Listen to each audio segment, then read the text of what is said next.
All right, all right. I guess we're live. StreamYard did something strange there. So apparently you can't stream to Twitter anymore.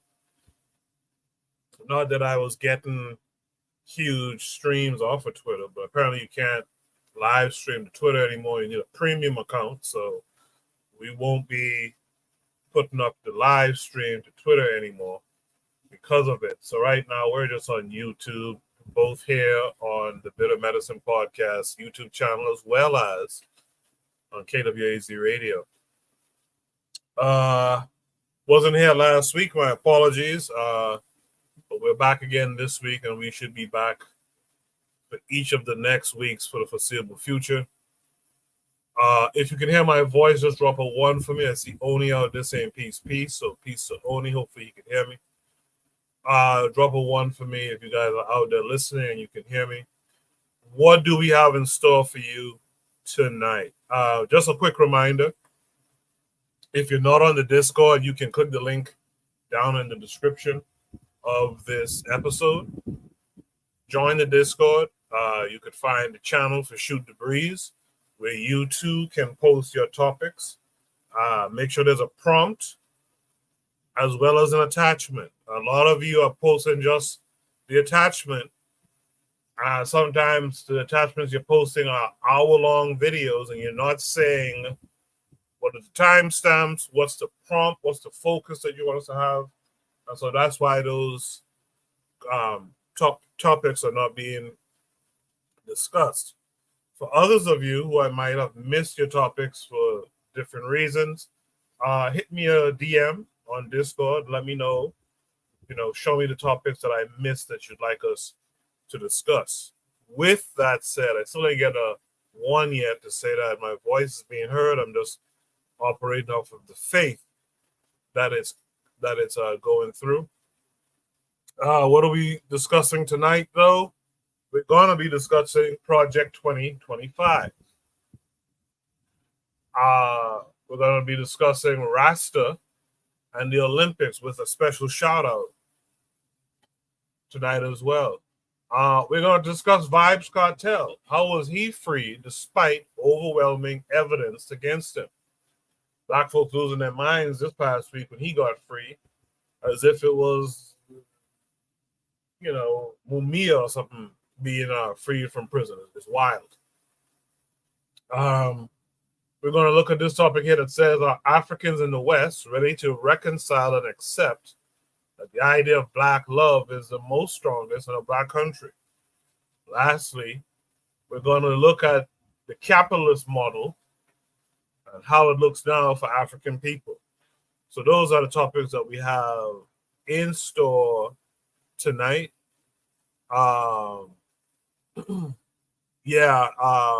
Only in the chat said, watch out showing Olympic footage. Yeah, that's the problem. Olympic footage, FIFA, FIBA, that shit all gets you a strike. So we'll have to be kind of careful with it tonight. With that said, shout out to Trigger Happy who's out there as well. Shout out to Black Steel who's in the background. I'll introduce him when I introduce all the panelists in a second. Those are the topics that we have tonight. What we'll do now is start the show officially. And on the other side, we'll introduce our panelists as well as drop Shoot the Breeze topic number 1. So do stay tuned.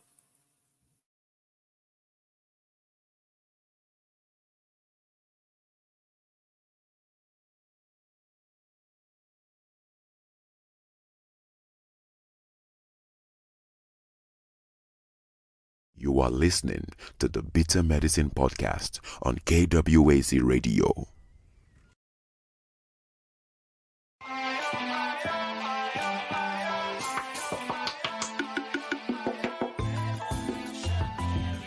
Welcome to the Bitter Medicine Podcast, where it's all about Black empowerment. Our show focuses on Black news and entertainment, arts, science, economics, history, people, and strategies that uplift, empower, and motivate Africans within the diaspora. And now your host, whose favorite color is black, Goku.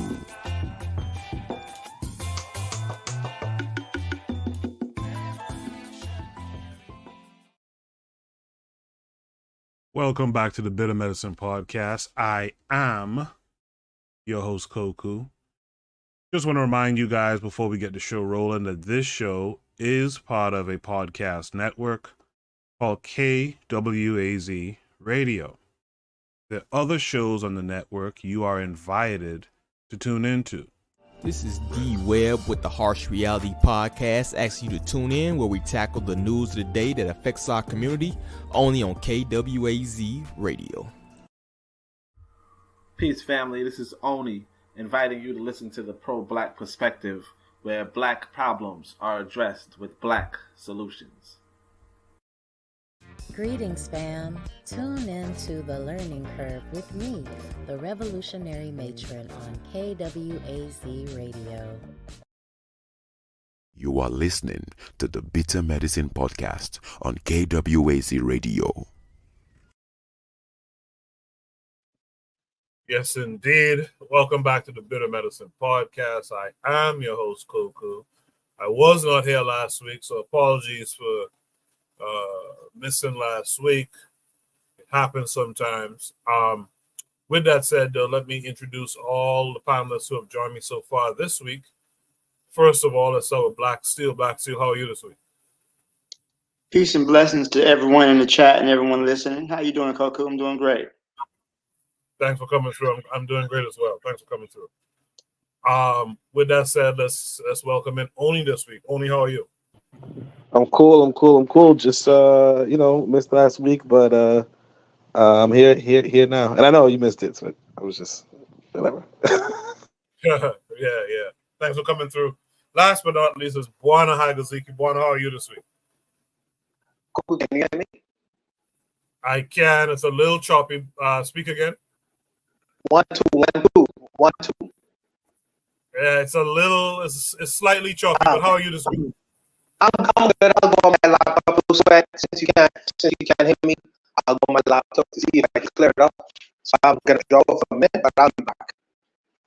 All right, yeah. It's badly choppy the more you talk. So yeah. Okay. If you could fix that'd be great. In the meantime, without further ado, I know you guys have heard this topic being mentioned a whole lot the last 2 weeks or so, 2 or 3 weeks. Should read topic number one is, let's talk about Project 2025. This came, of course, with a link. Let me share my screen with you guys. This takes us to Instagram, to the reel. So I'll play it. I'm not sure how long it is. I'll play it a time or two, just so we could make sure we get the gist of it. And then we'll discuss it. Shout out to Trigger Happy 262 Plus in the chat. Shout out to the Forecast Radio, who's out there saying what's up to you, Forecast. Make sure you guys are subscribed to his channel as well. All right, so let's watch this video and then we'll discuss it. Heard about Project 2025? Stop what you're doing and watch this. Project 2025 is a plan for Trump's second term that would transform America into a far-right Christian nationalist militarized state. You can read the nearly 1,000-page plan for yourself at project2025.org so you can know I am not exaggerating. 3 key facts. Number 1, a mass firing purge that Trump authorized before the 2020 election but never got to act on is at the center of Project 2025. Now, more than 2 million Americans across the country are part of the federal civilian workforce. Scientists at scientific agencies, doctors at the FDA, accountants at the IRS. We want experts doing jobs that require expertise. But more than 50,000 of them would be fired under this plan and replaced with MAGA loyalists who would use the power of these agencies to fundamentally change the nature of America without needing to involve Congress. Number 2, Project 2025 is a far-right Christian nationalist agenda. By page 5, they're already proclaiming pornography should be outlawed, the people who produce and distribute it should be imprisoned, educators and public librarians who purvey it should be classed as registered sex offenders. This would be alarming enough if they were talking about actual pornography. But their definition spans anything that acknowledges the existence of LGBTQ people. They claim on page 451 that families comprised of a married mother, father, and their children are the foundation of a well-ordered nation and healthy society, thereby designating queer people, single parents, unmarried co-parents, and people who get abortions as inherently inferior and a threat to the state. On page 584, they call for the Department of Labor to explicitly give companies permission to discriminate against LGBTQ Americans. On page 450, they also declare that life begins at conception, and abortion is, quote, not healthcare. Accordingly, the FDA would ban abortion medications, as detailed on page 458. The administration would also seek to strip abortion services and contraception from health plans. See pages 483 and 585. Number 3, Project 2025 envisions a militarized police state where law enforcement is answerable only to the president. Maybe you live in a blue city or state and you think, I don't have to worry about my librarians being imprisoned. Guess again. Page 553 lays out how Trump's Justice Department will take over local law enforcement if they don't like how your own elected officials are running things. And they will prosecute district attorneys that they don't agree with. The plan also stripped the FBI director of their independence, making them a lackey of the president. See page 549. And on page 104, the plan reduces the number of military generals, so power is more fully consolidated in the commander-in-chief. A central focus of the new police state would be Trump's goal of undertaking the largest domestic deportation operation in American history. Immigration enforcement is to be conducted like a war, with the military deployed within the U.S., and millions of immigrants rounded up and thrown into newly constructed mass holding camps. A powerful new border security and immigration agency would replace the Department of Homeland Security. See page 133. This would also mean that DHS's efforts to combat far-right domestic terrorists would stop altogether. One plan that is not in the public document, but that members of the Project 2025 team reportedly disclosed to the Washington Post, is to invoke the Insurrection Act to have the military suppress public protests against Trump. I'm just scratching the surface. The plan is loaded with actions ranging from changing labor rules to effectively end overtime pay, that's on page 592, to slaughtering wild horses, that's on page 528. You can do your own deep dive on their website, project2025.org. I'm Alan Piper at apiper13. Follow Courier Newsroom for all of the information you need about the stakes of the 2024 elections. Interesting. Nice summary of Project 2025, which they've renamed, I heard. I can't remember what they're calling it now, but I think they've renamed it since it got so much attention in recent weeks. Definitely a lot of things that affect Africans in America. Definitely, I think the thing to consider when voting this upcoming election. I know Bakari had a great conversation last night on his channel. You guys should tune into that if you haven't. I got there late, but I think I heard maybe half of it. Real good discussion. And I think Bakari might be absolutely correct. The bottom line is Trump is a white guy who has, he's a white man for sure.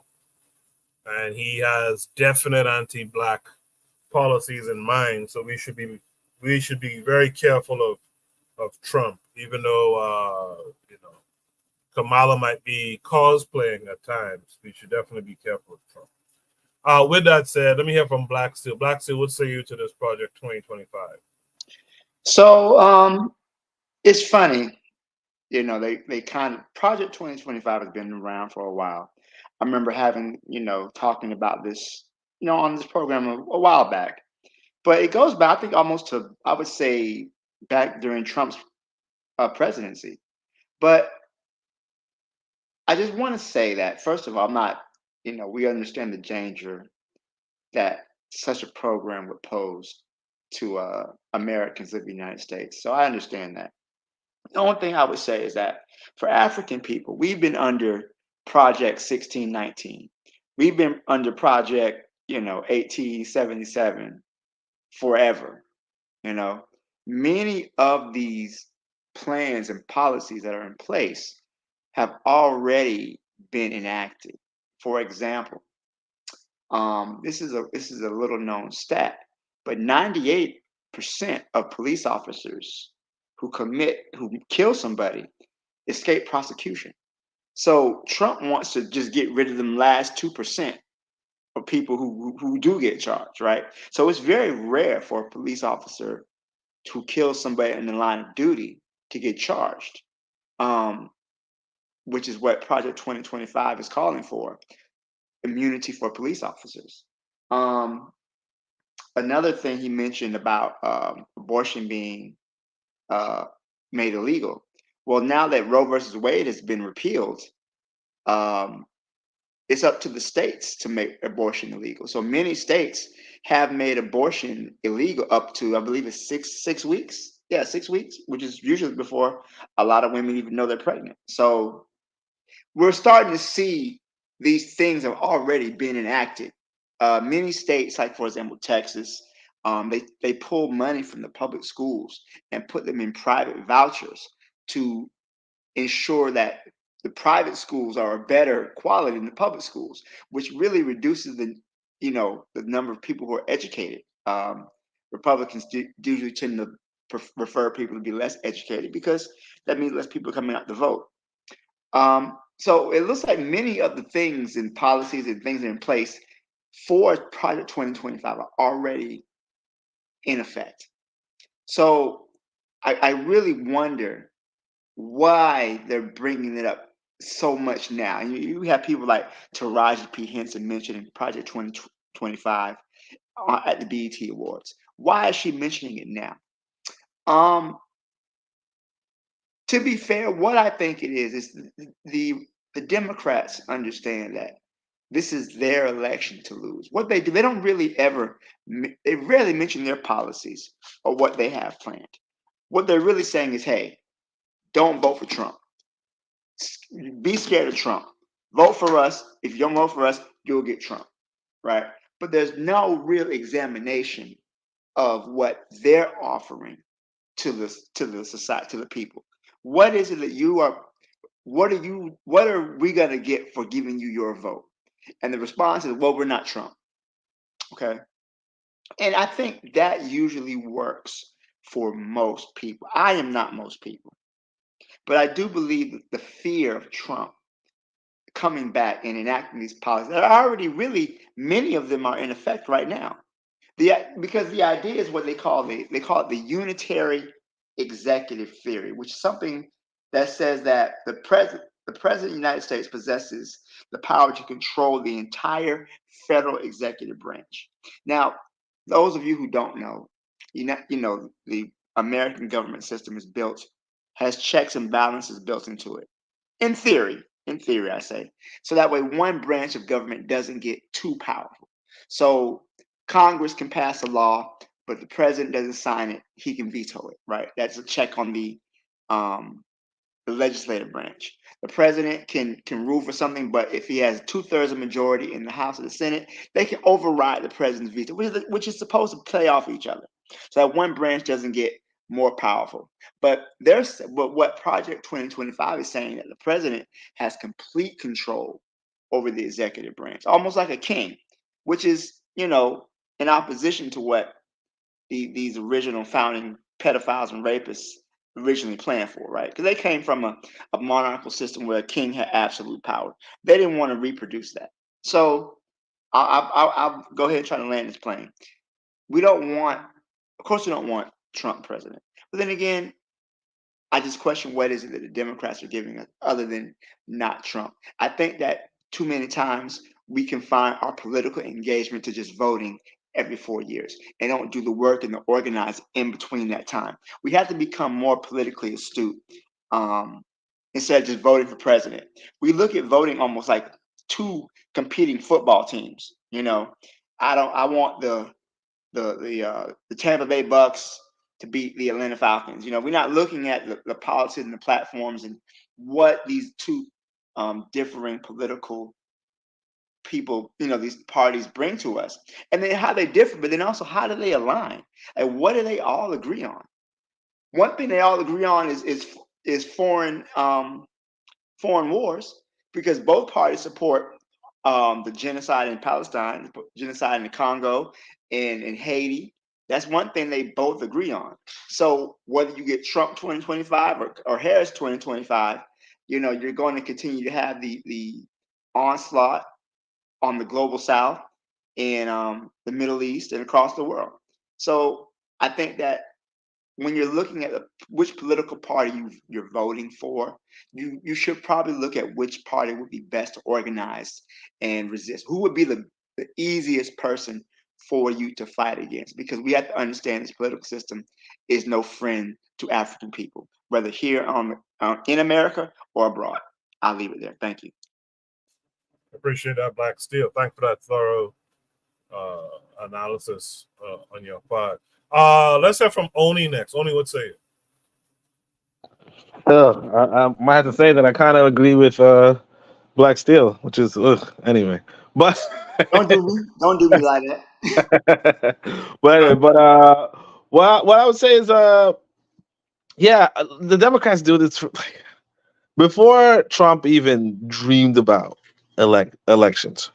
Okay, well, maybe not exactly before, but for a long time, I remember somebody called it a Mutt and Jeff routine. Now, I don't know what a Mutt and Jeff routine is. I think it's a reference to some television show from the 70s or something. But the idea is that they always do the good cop, bad cop. Trump plays into it. I don't know why. Maybe because he's an entertainer or something. I don't know. But the Democrats have always done good cop, bad cop. And I mean, obviously, the reality is this: Black people are going to vote for the Democrats regardless. At a 90% rate. We have been doing it. We will be doing it. I've sat in the election, in the polling stations, and I've seen, people says, most people who have any sort of political party are going to vote down the line, and they're pretty much unofficially instructed to vote down the line.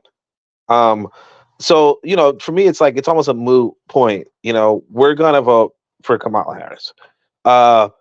Has Kamala Harris shown a lot of competence this last 4 years? No, I actually haven't. I mean, I wasn't really following the news recently, but I haven't even noticed Kamala Harris up until Biden stepped down. I didn't even know she was still there, honestly. But I mean, people are saying she might have been doing. No, actually, nobody's saying she did anything, except for Trump. Trump is the only one saying that she's done something, and he said it's something negative. But the reality is that, like we always have the scare tactic. We had Trump before. I'm not really a fan of Trump, and obviously, like I said, I'm probably not going to be in the country at the time of the election, but my state is going Kamala. New York is going Kamala. Whether I vote or not, New York, like, she's going to get my electoral, what have you. But the reality is that both parties are beholden to old money. Okay, both parties are beholden to old money, and all the nonsense going on right now. Like, for instance, 4,000 Marines were just deployed into the Middle East for what reason? We know, right? All of that's happening while Biden is president right now. So it's like, I'm not saying that Trump can't be worse, because it's pretty likely that he would be worse. What I'm saying is, like this is a really awful country, a really awful two-party system, and these white folks sitting around, oh my gosh, this person's worse. Yeah, but you don't. It's not like you really care. It's like these white people. We have to understand this. These white people are quarreling. They're arguing with each other over the reins of power. Okay, they're really seriously trying to hold on to the power structure in America. And what are they going to do with the power structure in America? Screw over what they call Black and brown people across the planet. That's all they're doing. So it's like, I'm not trying to be involved. I'm not trying to be political. I'm not trying to, I'm not trying to pretend to care. I'm not trying to put emotions in this. I've done that 4 years ago, and they always want some emotional investment. That's all they want. They want us to feel scared, feel pressured to vote, and then they do what they're doing today, which is 4,000 Marines. And this was today. This was earlier today. 4,000 Marines going over to the Middle East to start wars with a bunch of people who really ain't never done nothing to us.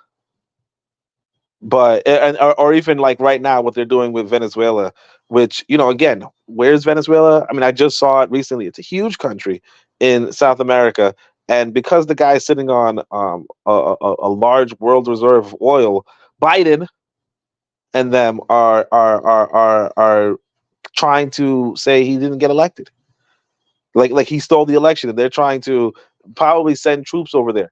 If that's the kind of shit that I have to say, oh yeah, I don't like, I'm afraid of Trump. Like, what are you talking about?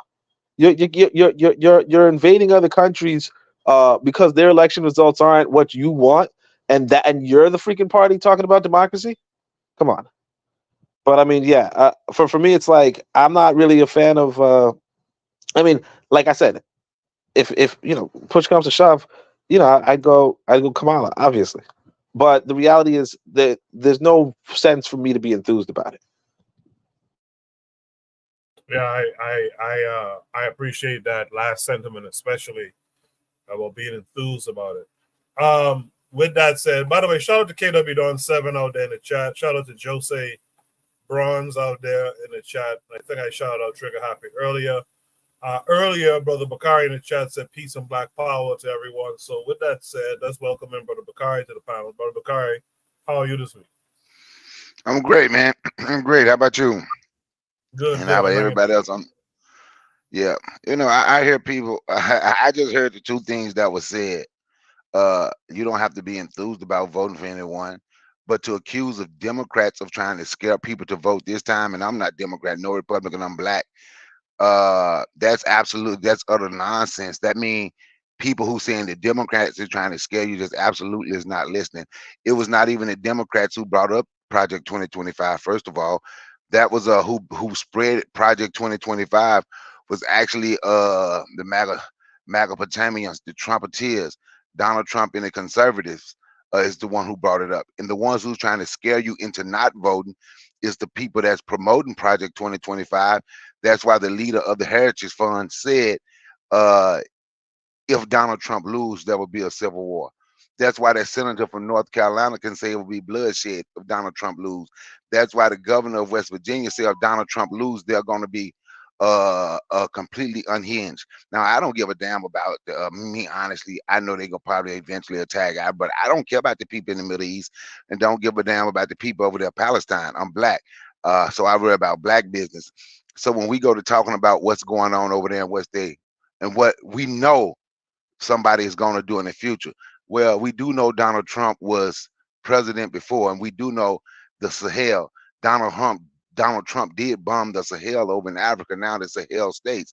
So when we talk about what somebody is going to do, we don't know. And we say when they don't mention you. Well, Kamala Harris's first speech, the first thing she said, the first thing she spoke about was how bad black women is treated in the hospitals, and how black women lose babies at an alarming rate in the hospitals, and that is something that we're going to work about, and that's one of the things that she's going to change, that she want to work toward change. You went out, Brother Bakari. I don't know if you can hear me. You went out a little bit. We can't hear you. Yeah. In the meantime, because Bakari's not responding, in the meantime, but while Bakari fixes that, let me welcome in our brother, the Forecast Radio this week. Forecast, how are you? What's going on, Coco? I think Bakari knew I was on here, so he ran real quick. But no, shouts out to Coco. I don't know who all on here, but I heard Black still.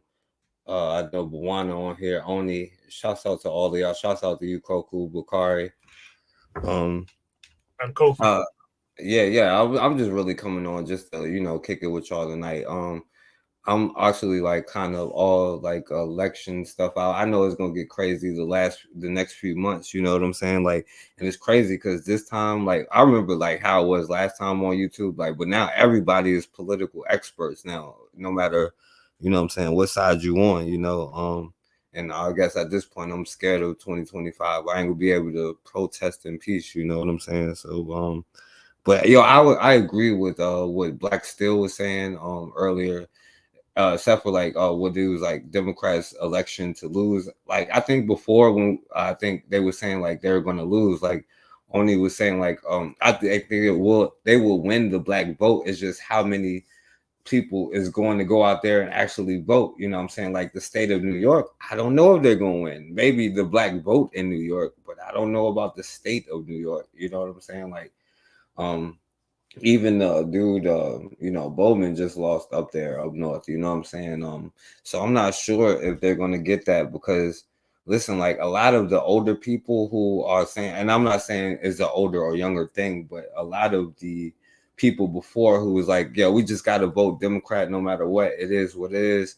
And like even what Bakari was saying, like, oh, it's not just I mean, it is. They had like, I remember like 2010, they had Puff Daddy on commercials talking about vote or die, you know what I'm saying? And now you see where he at, you know what I'm saying? Like they've been doing this, you know. So black people may, and I don't even think it's going to be the same numbers. It's like 90%, you know what I'm saying? I think it's going to be less, but it's more so about how many people is going to go out, period, you know. And even what he was saying about the dictator, they already on some dictator stuff, but like it's just one side like, okay, it's the Shyster is going to say something, or is it going to be, I guess y'all saying like Trump is going to be like whatever.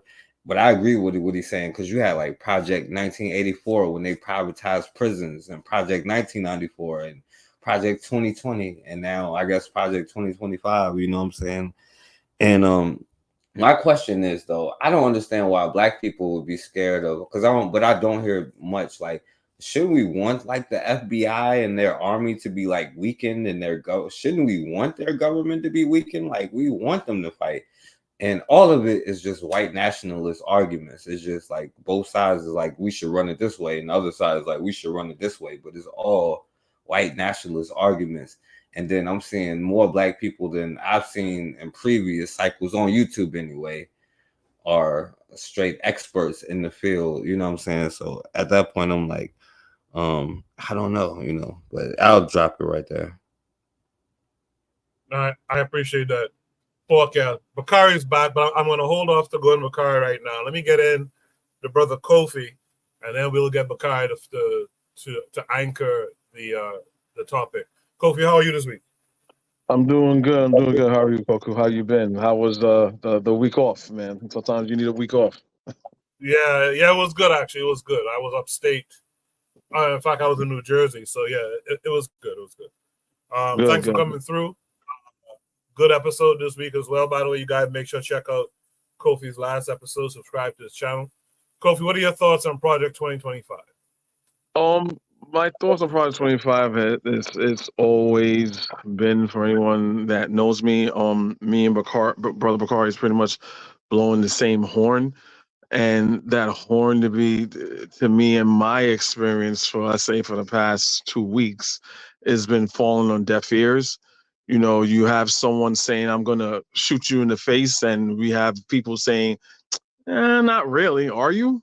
You're saying you're going to do something, but you didn't do it the last. You know, it's a lot of dismissive behavior that I'm finding with, you know, when you talk to, like, I guess the masses, you have people that are taking it seriously, then you have people that are not taking it seriously, and the people that are not taking it seriously, I'm finding that is pretty much a deniability here, or they're doing a irrational comparison, or they really don't know what is being at stake, what Project 2025 is saying, what Trump himself is saying, right? What his followers are saying. You know, so they're trying to say, oh, you know, we're being hyperbolic about the situation, but I'm saying, no, this is what the man is saying. So for people who say, well, hey, look, Trump was a president before. This is a popular argument. Trump was president before. There was no Project 2025, you know, and nothing happened. So why should we be scared now? And that's a very legitimate question, right? But it also shows that you have not been following politics for the past during the Trump era. And you also have not been familiarizing yourself what Trump wants to do with Project 2025. So real quick, what Project 2025 is doing, right? If we're here as Black people, our people are here. We are citizens here, right? So we have to take heed to someone who is outright racist, someone who says that, hey, look, the people in Charlottesville, you know, they're fine people. He doesn't want to degrade them. We saw how he was treating the Black women at the Black press conference over there. He's going to give cops immunity and all this shit. But again, it's falling on deaf ears. I'm saying that to say is that what Trump is going to, if we're going to be here and we're American citizens, we have someone's going to say, hey, look, for the past 4 years, he didn't do it because Trump is a fucking idiot, right? He was doing things and he didn't know how loyal people were. So Trump is the only president in history that fired pretty much half of his cabinet, at least half of his cabinet, right? Why? Because they wanted to commit criminality, right? Mike Pence, he wanted Mike Pence not to certify the votes, right? So what did he have him do? Oh, hang Mike Pence. And Trump had no problem with that. They didn't call that off. But that happens every day in America. Oh, but it doesn't. So again, why are people trying to relate this situation to any other time in history, right? Robert Mueller, he didn't like what Mueller was doing, right? So he got rid of Mueller. He hired Jeff Sessions. This is the Department of Justice, DOJ, right? Jeff Sessions recused himself, right? He didn't want Jeff Sessions to recuse himself because Jeff Sessions is problematic. He recused himself. You're fired. I'm going to get William Barr. He got William Barr. William Barr is like, yes, there's election fraud. There's this fraud. There's that fraud. Goes back, no, Trump, there's no fraud. I'm saying this to say, and there's other people that Trump was ahead of, that Trump had loyalists, but he didn't have dogmatic cultist loyalists. He had people like, look, I'll do the regular Republican bullshit, but I'm not gonna betray my oath. I'm not gonna use my bar license doing this bullshit for you. So Project 2025, he's gonna get loyalists. So now he knows what to do. If you know who Steve Bannon is, Steve Bannon was like what our brother Bakari said, was talking about Project 25. He went over in Europe, talking about this is what we're gonna do now. There's a thing called Project 2025. This was like back like in freaking like May or March. He was doing that. This is stuff that I'm following. So to make sense how things unfold, right? So he's gonna replace. So there's no longer be, you know what? I'm just gonna just put the head of the Department of Justice. No, I'm gonna put a lawyer in the Department of Justice, and everybody that's in the Department of Justice, you're all fired. Just like the clip that you showed, Coco. All you gotta go. And I'm only gonna put in loyalists. That is different. That's undemocratic. That's not something that is normally do. You can put the head of departments, but you just can't say, no, everybody leave, and I'm vetting everybody who's loyal to me. That's undemocratic. So to pick up a little bit over what Bakari was saying, I'll let Bakari go after that, because he was talking about how she was talking about Black women, about how Black women are treated in hospitals and given birth. My wife was unfortunately with my son, when she had my son last, I experienced that. They think that Black women have this high tolerance for pain, like we're fucking animals. And you say, give her, she's in pain, give her meds. My wife passed out from pain. I thought she was gonna die. I had to slap all the, this is not even white, it's white and Asian people. So it's not just white people doing this. It was a bunch of Asian women and Asian and white Asian, white people, it's Asians, women and white women that was doing that. And I had to scream at them. Roe v. Wade. You think it's no difference? Roe v. Wade has never been rolled back, right? And these conservatives are saying, no matter what, just like you show, no exceptions, no matter what. Trump says, well, oh, I'm going to roll back Roe v. Wade. Why? oh, because it's a conservative narrative, they think that's horrible. Life starts at conception, like the video that you said. So I'll give it back to the states. So you have states that still have rules from the freaking 30s or whatever where you can't get an abortion no matter what, no matter if it's incest, rape, or the life of the mother. Trump was on the black press thing that he went on there, and he said, well, I accept those 3 exceptions, but he's a fucking liar or he's an idiot, because if you give it back to the states, you have certain states that have those rules. That's why you had the 12-year-old girl that got raped. She couldn't get an abortion in that state, so they has to go to another state to get an abortion. Right, so all these things directly affect us or indirectly affect us. So I'll yield the mic and give it to Brother Bakari. Thank you. All right, Bakari, and then Juan. Okay, Bakari. Sorry, can y'all hear me now? Yes, sir. Okay. Okay. What I was saying, and Kofi touched on some of it when she talked about the money. When I was talking about the employment, and she was talking about how black people make 61 cents. Black people make 61 cents on the dollar compared to everyone else making 81 cents on the dollar, and something have to be done about that. But my thing is, I don't think people is following Project 2025. Most of us, we sit on YouTube and say the popular thing, oh, they're trying to scare you, and they just want you to vote Democrat, and they're trying to scare you. No, like I said, the ones they're trying to scare you is the ones that's doing voter intimidation, is the ones that's supporting Project 2025. So something that Kofi just said when he was talking about the things that in Project 2025, one thing that I didn't hear him say it if he did, so I apologize, but even the civil service workers, he's going to have the goal is to fire all of the civil service workers, and every civil service job would have to be Trump loyalists. So I wonder how many black people would be fired doing that. See, we can talk about Project 1619. We can talk about Project 1984. You can talk about any project you want to, but right now, this is the project we're in. And if we're willing to sit back and allow somebody who wouldn't even denounce the Grand Wizard of the Ku Klux Klan, he refused to denounce David Duke. If we're willing to sit back.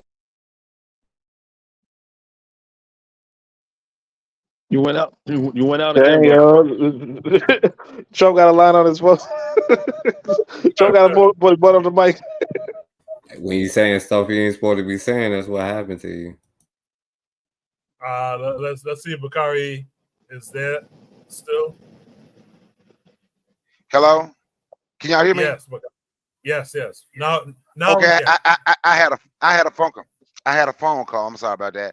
So anybody that's willing to sit back and let somebody become president who refused to denounce the KKK, and he is okay with the people in Charlottesville, Virginia, though I don't want to hear none of those people talk about anything that has ever happened to black people in the past, because they're okay with somebody having the ultimate power to put those people in power over you now. They're okay with it because I can hold on to what we're supposed to say. They're just trying to make us vote Democrat. Instead of keeping up with what's going on, we say the popular thing. Just like the conversation last night, we say the popular thing. Even when they talk about Kamala Harris' record, it's just been a bunch of lies all over YouTube. And this is not me caping for Kamala Harris. The fact is fact, and you can look this stuff up. She put all these black men in jail for non-violent marijuana offenses. Okay. Which only 45 people went to jail out of 1,956 convictions. But first-time felons that had pled guilty, she had a program for them. And once they go through the program, their record was expunged. She only had a 10% repeat offenders rate when they talked about the truancy. Well, these people, and she was taking these black, because according to these people on social media, everything only happened to black people. Taking parents to jail for truancy. Well, elementary age students that had missed 30 days or more, unexcused, and those people didn't go to jail. She created a program with them because she said they needed help. So instead of us looking and studying, we say the popular things. We say the stuff they're gonna think we might make us sound right. I know everything that has happened, but it seems like there's a lot of black people who want somebody that's in charge that have that same mentality of the people that did the stuff back when you say 1619, or that did the stuff to Tulsa, Oklahoma, or that did the stuff in Rosewood and all over the United States. We will sit back and let that type of mentality be in charge because, and I will say this, I don't even think it has anything to do with white people. I think it has something to do with black people being contrarian toward other black people who's gonna vote Democrat. So I'm gonna be different and say, see, they just gonna vote Democrat. You have the right to vote how you vote. But if we don't look into the stuff that they're talking about, and if we don't look into them using Project 2025 as voter intimidation, it was not even the Democrats this time who used the fear tactic. It was Republicans that brought out Project 2025 and started. They are the ones who made it popular. That's when people picked up on it and started talking about it. How they say they want to get rid of, when he say you're going to give police full immunity for everything that they do, then he going to put a ban on protests. So when somebody tell me they going to put a ban on protests, and he's been the president before, and I can look back and see when white people was protesting in front of the White House, how he shot tear gas on them to make them move so he could cross the street. We don't think that these things will affect us because we're going to stand strong and just say it's the Democrats. It's deeper than that, and you just going to have to look into it if you want to look into it. But if you don't want to look into it, don't look into it. I'm not telling nobody what to do. But to me, I think it's crazy for people who's been absolutely oppressed, suppressed, depressed, compressed, full court press, any kind of pressure you can think of, to not even look into it and just to say the popular thing to say on social media. I hear the mic. I appreciate that, brother Bakari. Again, you guys check out Bakari's last episode and Kofi's last episode too, where Bakari was on the panel. With all of that said, Bwani, you've heard everything everyone else had to say. You've seen the chat. What say you to all of it? Sure. Okay, so let me first say this. I want to remind my African American brothers and African American adjacent brothers that I am not in America. So I don't have a dog in the fight. I am standing from a distance and just giving my personal opinions. That's the first thing. The second thing is, I do not want whatever, but if you hear certain things or what I'm going to say that doesn't jive with your personal politics, it's not a personal affront to anyone in the chat room. We just talking politics. I will never fall out with my brothers for no white man political party. So let me get that clear and very, very clear and straight. Okay, I will not follow with any of my brothers offer some white men who creating political parties in America. In fact, Brother Bakari, you'll be surprised. When I let my lady listen to that discussion yesterday, she believes she agreed with you more than she agreed with me. In fact, I getting ready to ship her off to Atlanta, Georgia right now, because she could agree with you way more times than she ever agreed with what I had to say. So let me just put that out there. That's first and foremost. But I could call it as I am seeing it. Okay? So let's talk about the first thing that I hear, because I'm hearing this discussion about Trump loyalists. Right now, the economies in the Western Hemisphere and in the world right now is growing in the fact that they have almost like a dictatorial regime at its head, like Putin in Russia, like China. With that, they have a group of people in the Communist Party in China, but all road leads to them, and as far as the legislative, executive, all them branches of government. That is, these economies are growing because it's almost like a monolithic kind of system. All road leads to either one man or a group of men. Singapore the same way. Okay, the type of democracy that we currently practicing, where everyone can throw their hand in terms of the direction of where the country needs to go, that is not going to be it's been competitive, but that is not going to be competitive in the world going forward.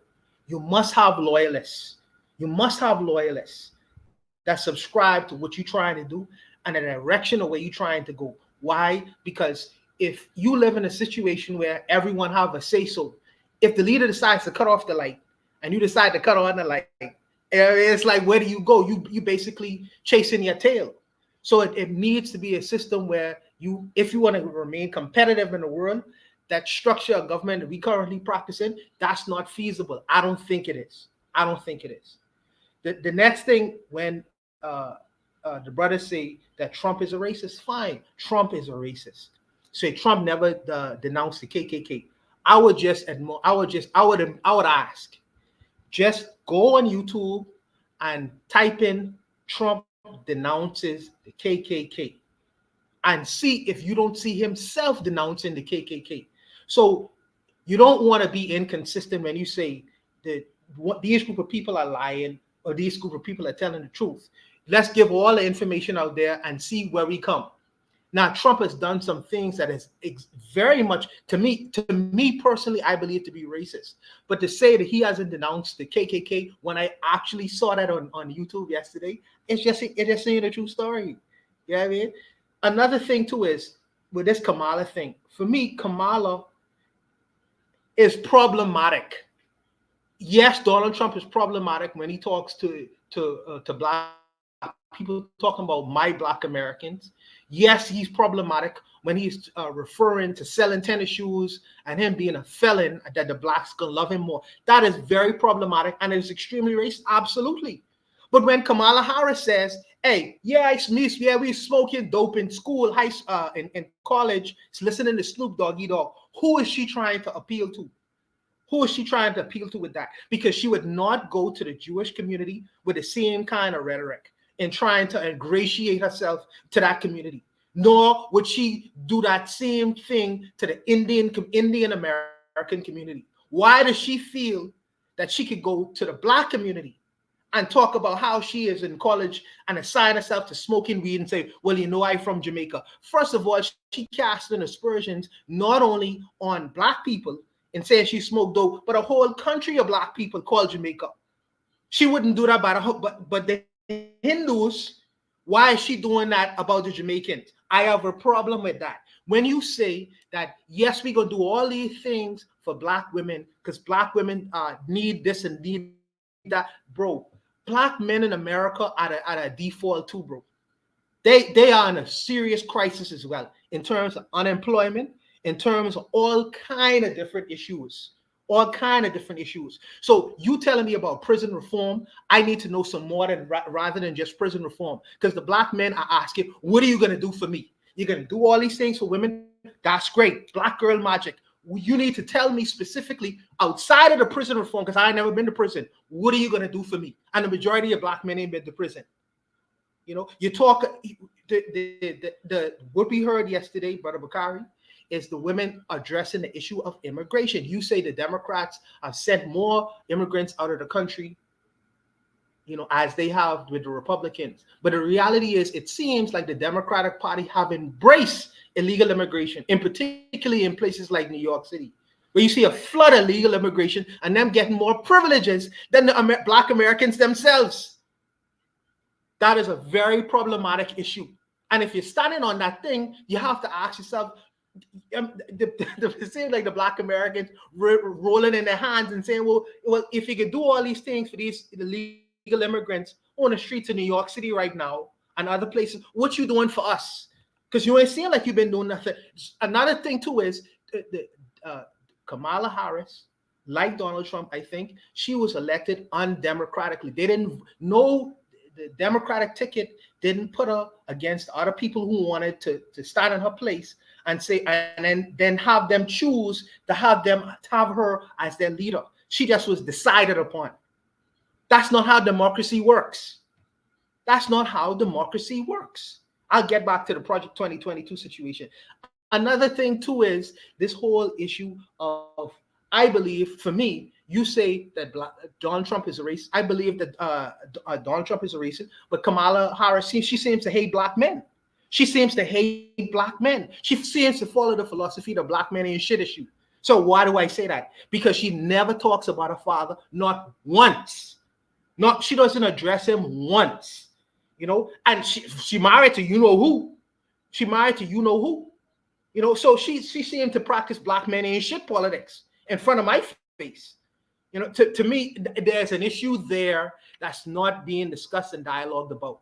Yes, Donald Trump might be a devil, but seem to me like Kamala Harris practicing black men ain't shit politics in front of my face, and I don't care for it.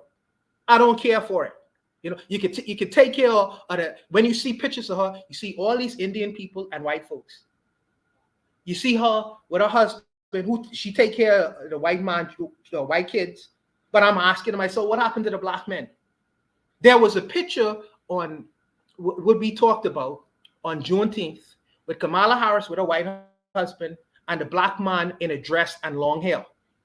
What are they trying to do to black man in America? Needless to say, we'll talk about that later. The last thing I want to address is Project 2025. Anyone, or because I think I'm talking to mostly Americans in this chat room. If all the brothers and sisters, I'm sure, would have read or reviewed the American Constitution, much of the things within that Project 2025 were some of the things I even agree with, because I don't want no transgender teachers teaching in our classroom. They should be fired. But what I'm saying is that much of that stuff is unconstitutional. You know what I mean? So even if they try to push this, you know, as far as implementing this, this gonna tie up the judicial system forever, because much of the stuff is unconstitutional. It's this discriminatory on its face, bro.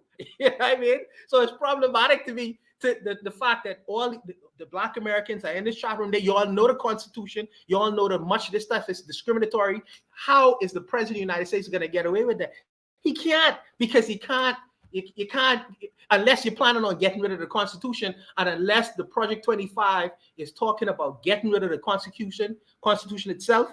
These kinds of things, if they try to be implemented, they'll be hauled off of the courts in a day. So I just really wanted to put that out there. As far as where I stand, like I say, I am an outsider looking at the scenario and situation. And me and Brother Akari spoke yesterday. And I just wanted to put my 2 cents in on this particular discussion. Like I say, I'm standing from a different perspective, but I'll leave it there, Koku. Koku, please let me respond, Koku, because yeah. So we heard from everyone. So now I'm going to give a chance for everyone to give their backup thoughts on whatever. You don't have to wait to be called on. Just interject with your thoughts, but do it orderly so that we don't have a one mic situation. So whoever wants to start off can go now. So, Kofi, let me go, then you go, Kofi. You go after me, Kofi, please. Okay. First thing, once again, it was a black man upset because somebody mentioned black women and men didn't mention him. I'm smart enough to know if somebody helping my woman, they helping me. You never heard, and watch this, and I hate to even do this, but you never heard white men go around and complain, oh, they giving white women affirmative action. No, because white men were smart enough to understand that they can take advantage of that. So if they helping my woman, they're helping me. What I said was he refused to denounce the Grand Wizard of the KKK, David Duke. And there's no video of him denouncing the Grand Wizard of the KKK, David Duke, but there is video of him bragging on saying those neo-Nazis in Charlottesville, Virginia was good people.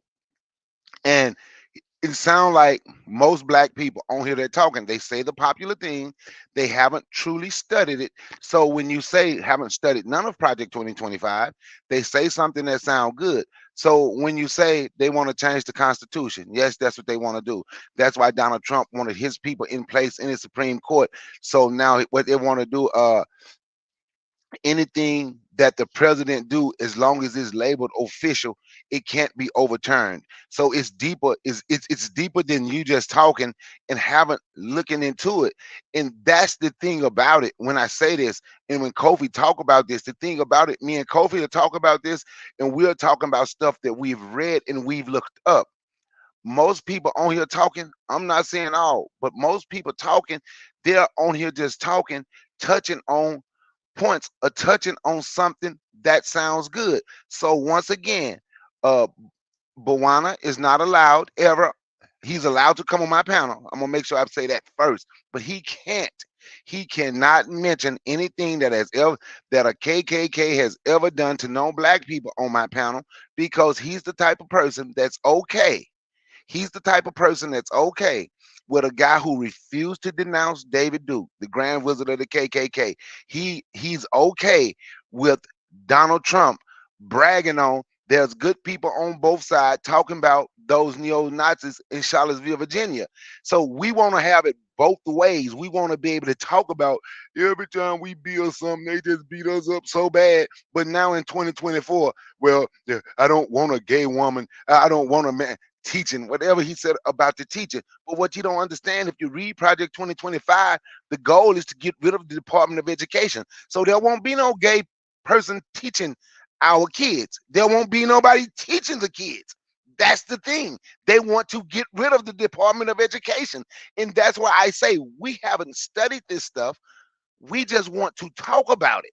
But study and see what they are trying to do. And once again, it's not fear tactics from the Democrats. This is fear tactics from those people who don't want you to vote so they can implement everything they want to do so they can have their loyalists in place. So when you try to protest, what did he say when he was president? His general say when during the Black Lives Matter protest, can't we just have our military shoot them? But for some strange reason in 2024, seem like we are going backwards mentally because we're okay with someone who want to shoot black people protesting for something that has happened to them. I yield the mic. Yeah, that's Man, come on, man. Good God. Go ahead. I'm sorry. Go ahead. I'm sorry. Oh, Good God, what? Won't you look it up and read it for yourself? No. It's just Bakar, you're such a master at being a straw man argument. You argue against stuff people never said. No, who said anything about supporting the KK? We support somebody who supports the KKK. Yes. That's When ridiculous. I wasn't talking to you. But I'm talking to you though. I got Bawana was talking. See, Bawana was talking to me. So when I said, okay, so I'm gonna say what I said. And if the shoe fits, you can lace it. So if the shoe fits, you can lace it up. If you refuse to say something about, refuse to denounce somebody who's supporting the Grand Wizard of the KKK, yeah, you meant something is mentally wrong with you. But hold on, who's doing? But we're not. But there's no. So I just said I was talking to Bawana. So when you said something was wrong, you don't. Bawana just did, and he was talking. See, you didn't listen. Bawana, you support Trump? So why are you running your mouth? And this is a conversation we had last night. Hold on, first of all, this is an open forum. Anybody can talk to anybody. Who you think you are? You chill out. What are you talking about? Who I think I know who I am? You just I can talk who I want to. Yo, you just jumped in. You jumped in with an attitude. With an attitude for no reason. With an attitude for no reason. For what? What you got an attitude for no reason? Y'all get hype. Well, let me say this though. I want to say this just quickly. Hold on. I don't want to cut, but I'll let him go because he had to get that off his chest for Brother Bakari. You could go after me. So I mean, wow. So let me calm it down by saying, let you know I'm not biased. I don't really disagree with what Brother Bakari is saying when he says, as far as like, hey, look, if you help my woman, you help me. But I do understand what Bawana is saying is like you're checking off all the boxes. Ooh, do women like me? Yes, I'm gonna be for women. Check. Do white women like me? Yes. Check. Do Indians like me? Ooh, yeah, check. What about us? You know what I'm saying? You talk about your father is black, right? You're Jamaican, right? What are you saying about Jamaican men, black men in general? Nothing. You're right. I feel left out. I feel a little bit left out. Especially in this day and age, and when you look at media, we look at movies, commercials, or anything like that, is like a black man is like a fucking unicorn right now. Only time you see a black man if he's doing something negative. Only you see a time if you see a black man if he's doing something criminal, or if he's gay, or something like that. So Wanda does have a point. But I understand what Bakari's saying. Say a helping hand is a helping hand, no matter what it is, clean or dirty. But if we're talking about your representation of people, right, and you're the fruit of a black man and an Indian woman, and you giving all these escalades and say, this is what my mother did. I got my mother's laugh. So they make fun of my laugh. I have my mother's laugh. Ha ha ha. They can make fun of my laugh all I want. And you have a white husband. It's like, okay, where's the black man in that? And when she was doing all the things like Brother McCoy said, I listened to Snoop Dogg when I was in college. Like, look, I like Kamala Harris as I think she's a good politician, but as a black person, she's cringe. I'm sorry, she's cringe. Why are you saying when she was running for president, she was saying that yeah, I was listening, I smoking weed, and I was listening to Snoop Dogg. Snoop Dogg was not out when you were around, right? So those are the cringe-worthy things. But the list of things that I just want to address what Brian was saying. He was saying it's good to have loyalists. So basically, I don't know if you're kind of double talking, because you cannot have loyalists and say this is a democracy. If you want loyalists, what you want is a monarchy, or you want communism. And those things are not going to work when you say, yes, you need loyalists.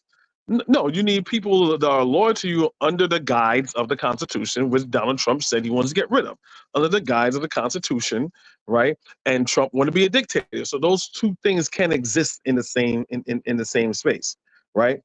The whole thing about Trump being well, you saw like what he said. Trump said he doesn't know anything about a David Duke. Right? He said he don't know anything about David Duke, which I felt that was a lie. But let's give you that, right? Trump said, remember, I don't know, before you those remember when he was talking, he said, Pride Boys stand back, right? That's what led to the January 6th. Pride Boy is a racist organization. And he's giving a shout out to the Pride Boys to commit political violence, right? Nick Fuentes and Kanye West came to his house. Nick Fuentes, a white Hispanic man that's an open racist, went to his house. We should not be questioning, well, is Trump racist? Well, kind of, sort of. Well, in that instance, not so much. Like, what the fuck are we doing? Like, he's a racist. That's it. Full stop. Right? So I don't understand what we're doing. So, yeah, I already spoke about her father disowned her. But he's talking about the whole Jamaican thing. I think Black Steel put that in the in the chat. And the last thing I wanted to say is, like what Buono, you were saying, well, yeah, there is a migrant issue in New York. I'm in New York, right? But and I don't agree with Eric Adams giving them, I think he was giving them driver's license or some shit like that. I'm like, how the fuck you giving them driver's license, right? But you gotta understand the Republicans aren't innocent of it. Greg Abbott in Texas, right?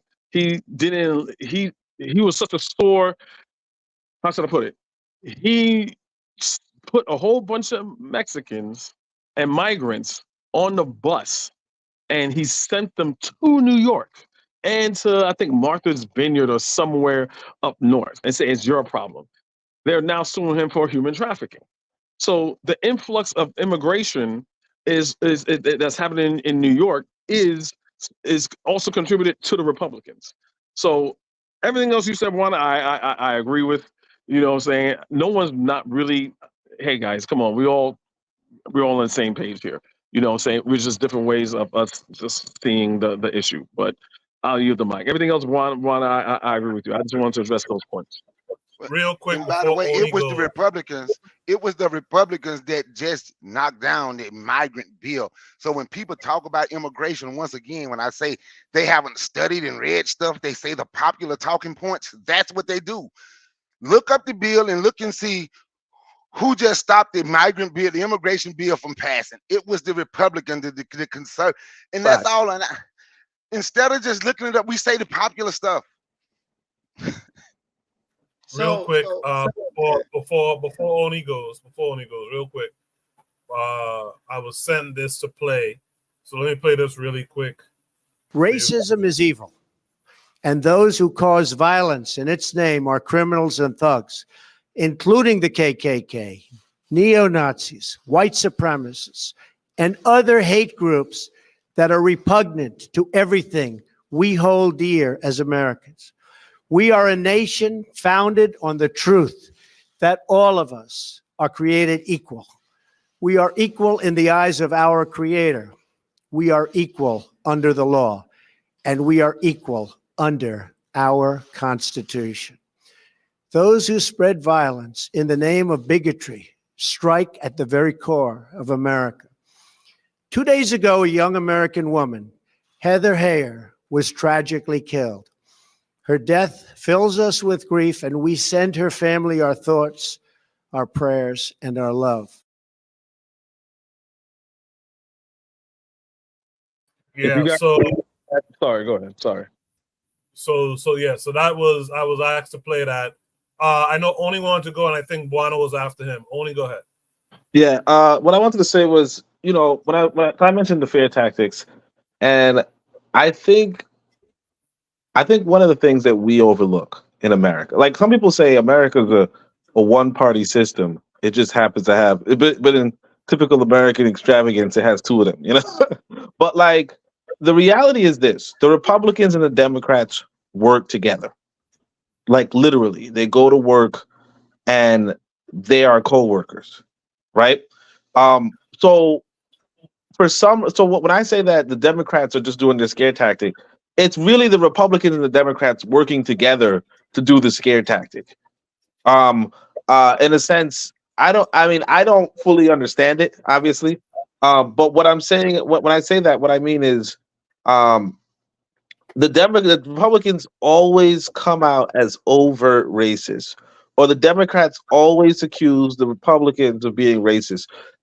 The video of Trump just now seems like a deep fake, honestly.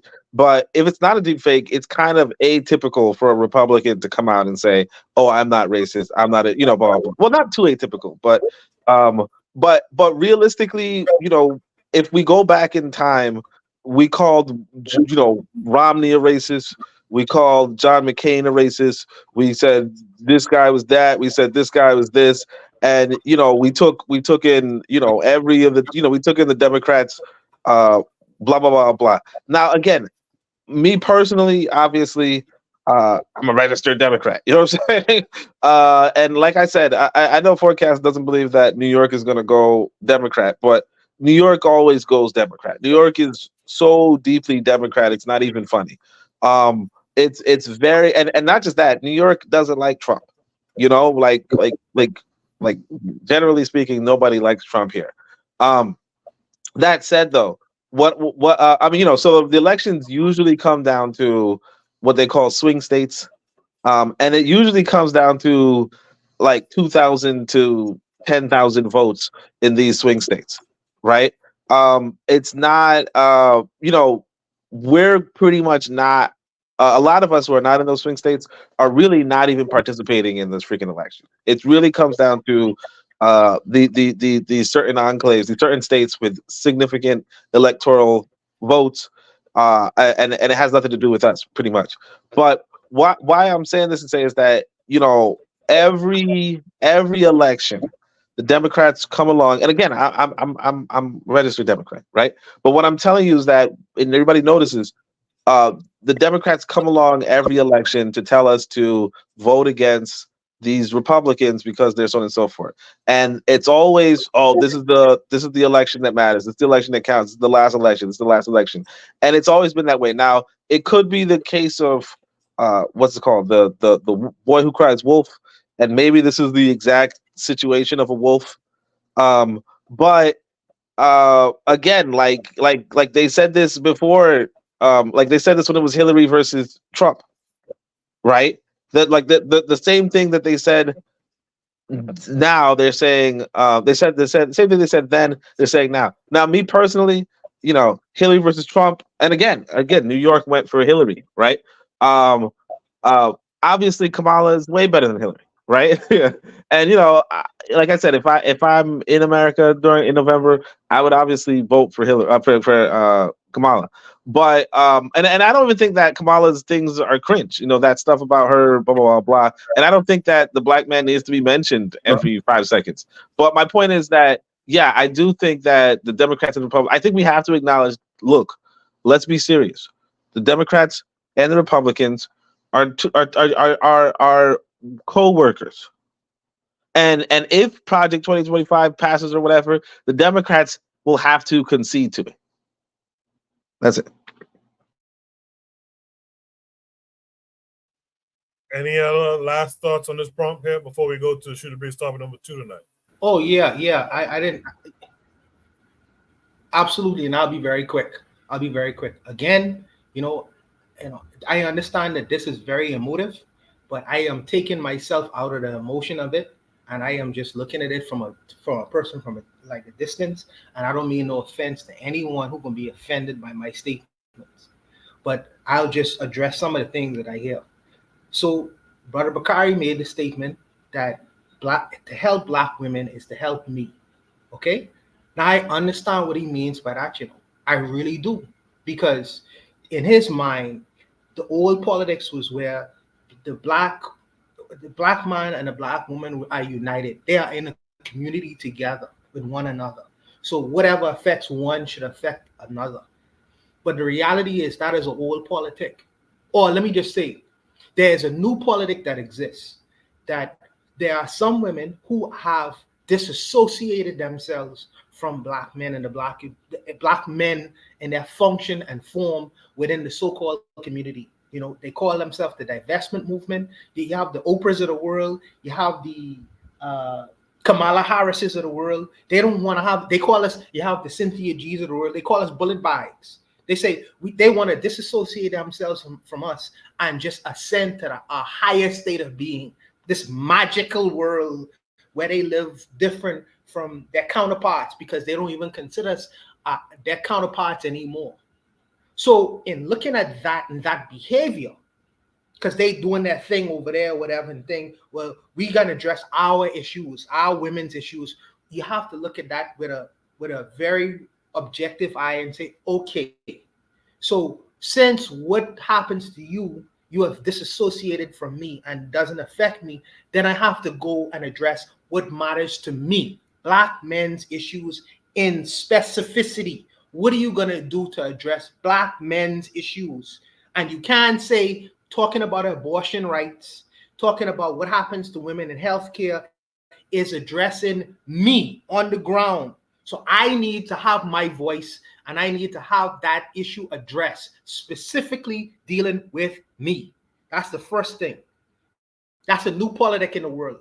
That's a new politic, and you can't ignore them because if you listen to this internet, they are a very loud constituency of people. So you have to respond. In a response to that, you say, okay, if you want to disassociate, if you want to have nothing to do with us, if you're calling us a bunch of bullet bags, and we shouldn't even exist, because if you know that you're about to have give birth to a male child, abort that child. There are women who think like that. There are jaded black women who think like that. I say, okay, so now I have to address what is essential to me and my issues living in the United States of America if I decide to. That's first and foremost. The second thing is we see the video of Trump denouncing the KKK. So that shouldn't even pass. We shouldn't even discuss that anymore. As far as Trump being a racist, I want my brothers on this panel to name me one president of the United States who wasn't racist. Please, I need to know that. Because you had 44. You had 44 now. I think 44. So I need to know which one wasn't racist. Because when we giving out the racist cards, I could give out even Barack Obama, bro. So I could give out 44 racist cards to all of them. So I need to know which one wasn't the racist one. That's what I'm asking. But like I said, I'll leave it there. I am not trying to be offensive to my Black American brothers. Understand, I just given my political opinion from a distance.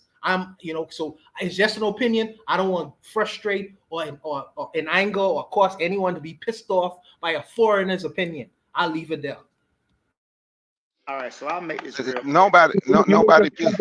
Nobody pissed off. So I'll make this really quickly. Make this real quick for what I'm about to say. Many times, I think that Oni said something how they're co-workers, right?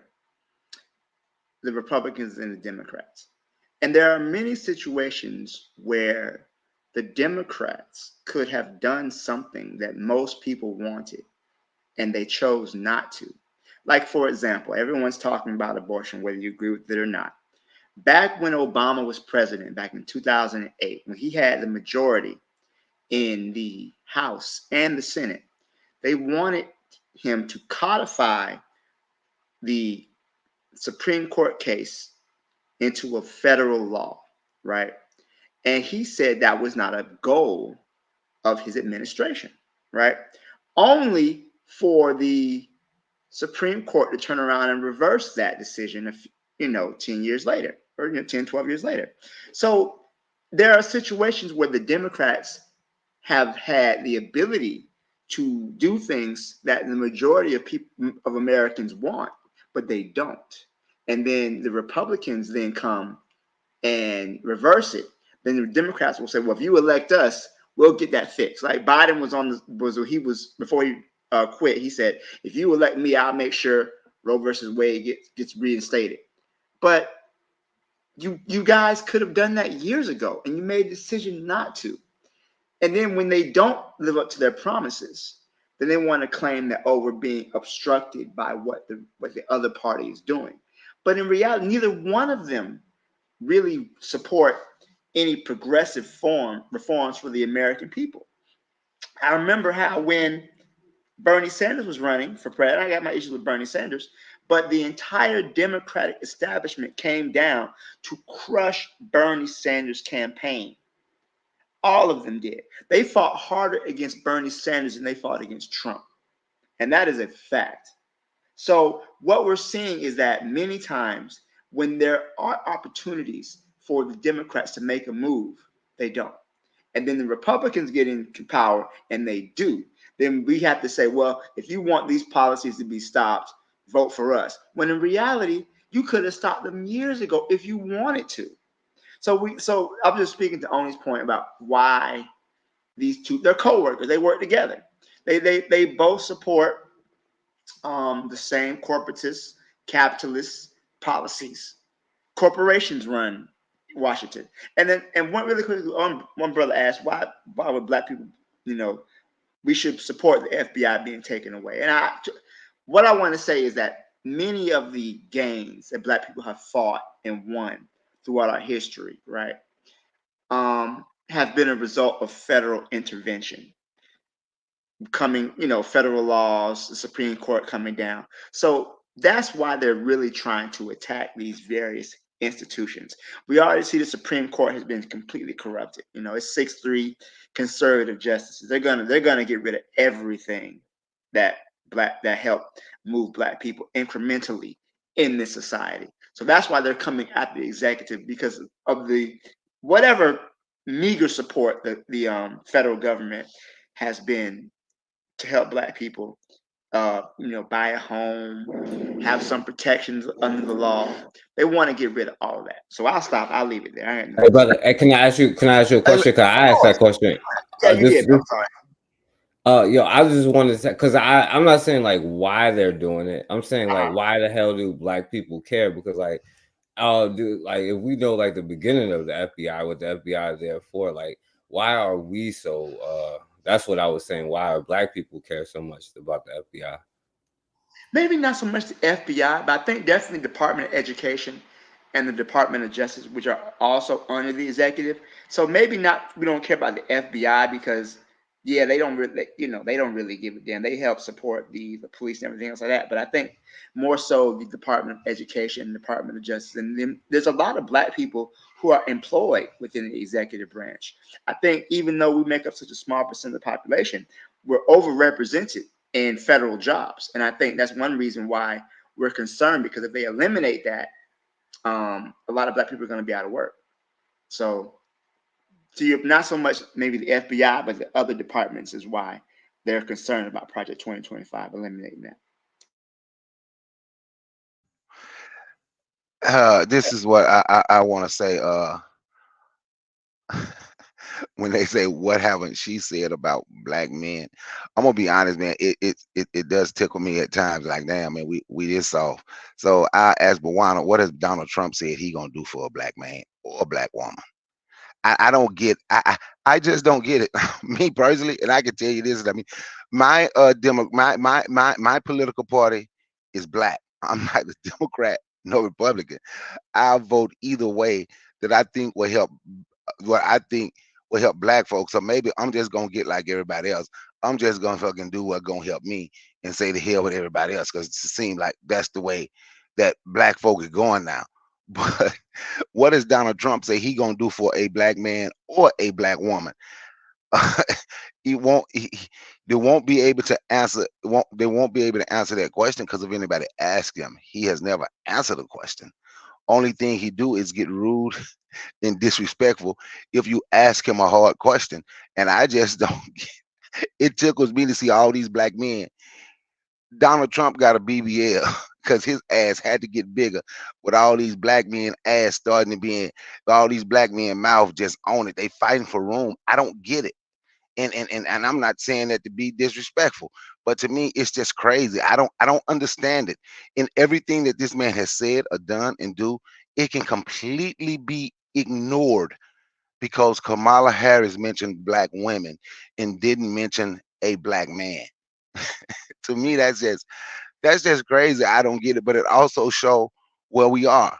A lot of black people is okay. It don't make a difference who in charge of them, as long as the person in charge is white. As long as that person in charge is white. So my thing, so you can think people can take Project 2025 as a joke if they want. They like to talk about history, but they seem to forget history when these people uh go to talking. So like I said, they said if Trump lose, be ready. And I believe Trump gonna lose and I'm ready. So the ones who don't want to participate, you don't have to. It's okay if you vote Republican. That's okay too. I'm not mad at nobody either way they vote. But if Trump lose, be ready. So hopefully everybody's ready because I'm damn so hoping he lose. Because our people, our ancestors went through enough of voter intimidation throughout this country with people pulling up to polls with guns, sending the police, doing everything in their power, making black folks scared to vote. I wouldn't go even vote to them motherfuckers, pardon my French, till they start sending out messages talking about if Trump lose, what they are gonna do.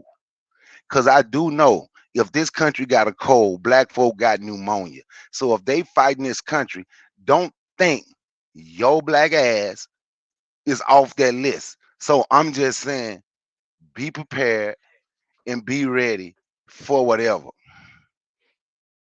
Hey, can I say something? Yeah.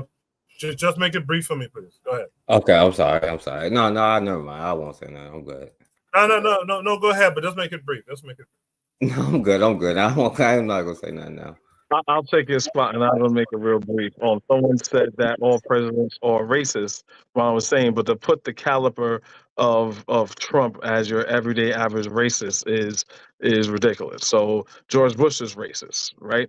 But George Bush and Trump is the same caliber of racist. Is Obama and Trump the same caliber of racism? No. So that broad generalization to me is a little bit intellectually lazy.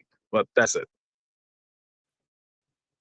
All right, I appreciate that. Good discussion. We spent a good amount of time on it. I hope everyone who listens to the playback gives this some commentary. Let's go to Shooter Breeze topic number 2 for time's sake. Shooter Breeze topic number 2 says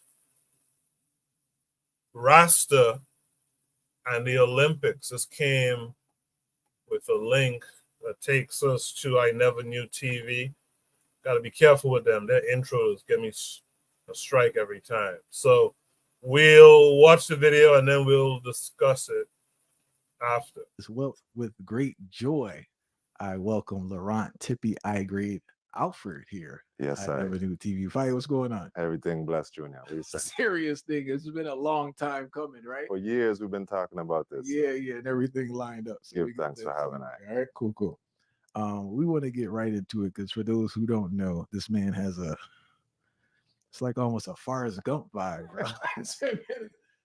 This man been everywhere on earth. He did everything. All right. So first we want to start is that everyone knows you as a Virgin Island person, right? Representing St. Croix. St. Croix VI. But you were born in Haiti. Port-au-Prince, Haiti. How did that occur? My father is from Haiti. My mother's from America. They were living in St. Croix, and my father wanted one of his sons born in Haiti, and I was that one. So he just took you down there. He took my mother there right before she gave birth, and we went right back to St. Croix a couple of weeks later. So it's a reason, though. You know, it's a reason I came through that portal, and you already know Haiti's power and Haiti's bloodline. And there's something very special. I feel proud to be born in Haiti. All right, so you're in the VI, right? You're is it okay to say you're a world-renowned swimmer? I know you're on the humble vibe, right? Well, no, I had the national record in the USVI for about 15 years. So in my country, I could say I'm renowned, but not world renowned. What was your introduction to swimming? I think I was swimming before I was walking, brother. Yeah. You know, my family always went to the beach, and my father taught me to swim early in life and began swimming competitively at the age of maybe 4 or 5 years old, super young, and went with it all the way through 2 years in college. Did you play any other sports as a youth? Yeah, I played soccer, played tennis, played volleyball, I surfed. Full around athlete, all right? kind of things. All right, so you represented Virgin Islands in the Olympics in Yes, 1992. yeah, right? man. Can you just briefly tell us about that experience of the trials, the preparation for it? Yeah. Well, I was preparing for it my whole competitive life as a swimmer. You know, as a swimmer, every year you have competitions regionally to try to, you know, get your ranking and your times up. And by the time I was 17, I was very close to the qualification for the Olympics for my country, the U.S. Virgin Islands, which even though we're a territory, technically, I consider us a nation. And under the Olympic Committee, we're a nation. So we have our own team. So to make the team, I had to beat the national record at the time. I had to be the best there ever was in my event. And I'm 17 years old. And I trained hard, bro. I went hard. I was like Rocky mode. What was the training schedule like? Twice a day. It was mornings and afternoons. I would swim before school for about an hour and a half. After school, about 3 hours. You know, no days off really. Maybe Sundays we have days off, but you know. Are you doing weight training also? We did weight training too. Everything you have to do. Swimming is the most full body sport there is. You're using almost every part of your body, and it requires a lot of flexibility and strength training outside the pool too. You know. And Tim Duncan was a swimmer in St. Croix on my team. Big up Timmy Duncan. You didn't even swam with Tim Duncan? Yeah, man, that was my partner. All right, so you swam with Tim Duncan. Yeah. And I always heard I grew up with him. Yeah. Timmy could have been world class. He would have been world renowned swimmer, but he chose the right sport. So all right. So what was inner side you now, right? What was that experience like when you broke the record and it's like, bro, I'm going to the Olympics? What was man, pure joy and real, you know, happiness to know that I had a mission that I worked so hard on. And this is something that I took with me to other areas of my life, whether it was law school or teaching, definitely in music. The delayed gratification thing, right? Because you put in work and work and work, and sometimes you don't see the results till months and years later. So that's a mental training that sport teaches you. So, all right. And you make the Olympics, preparing for the Olympics now. How long was that period? Well, after you make the Olympic team, it's only 2 months until the Olympic Games. So it's just really some hardcore preparation. Was that training different from what you did prior? No. With swimming, you kind of got to be careful with your body. You can't overtrain before a big meet. So by that time of the year, summertime, you're really primed. You've already put in months of the hard training. And now it's time to make sure your body's in prime condition and your mind is ready to race. So, all right. So you're bringing it forward to me, man. Give thanks. I haven't thought about this in years. You go to the Olympics, right? And for those unaware, it's 1992. Yeah, Dream team. Barcelona. This is like a big thing going on. That's right.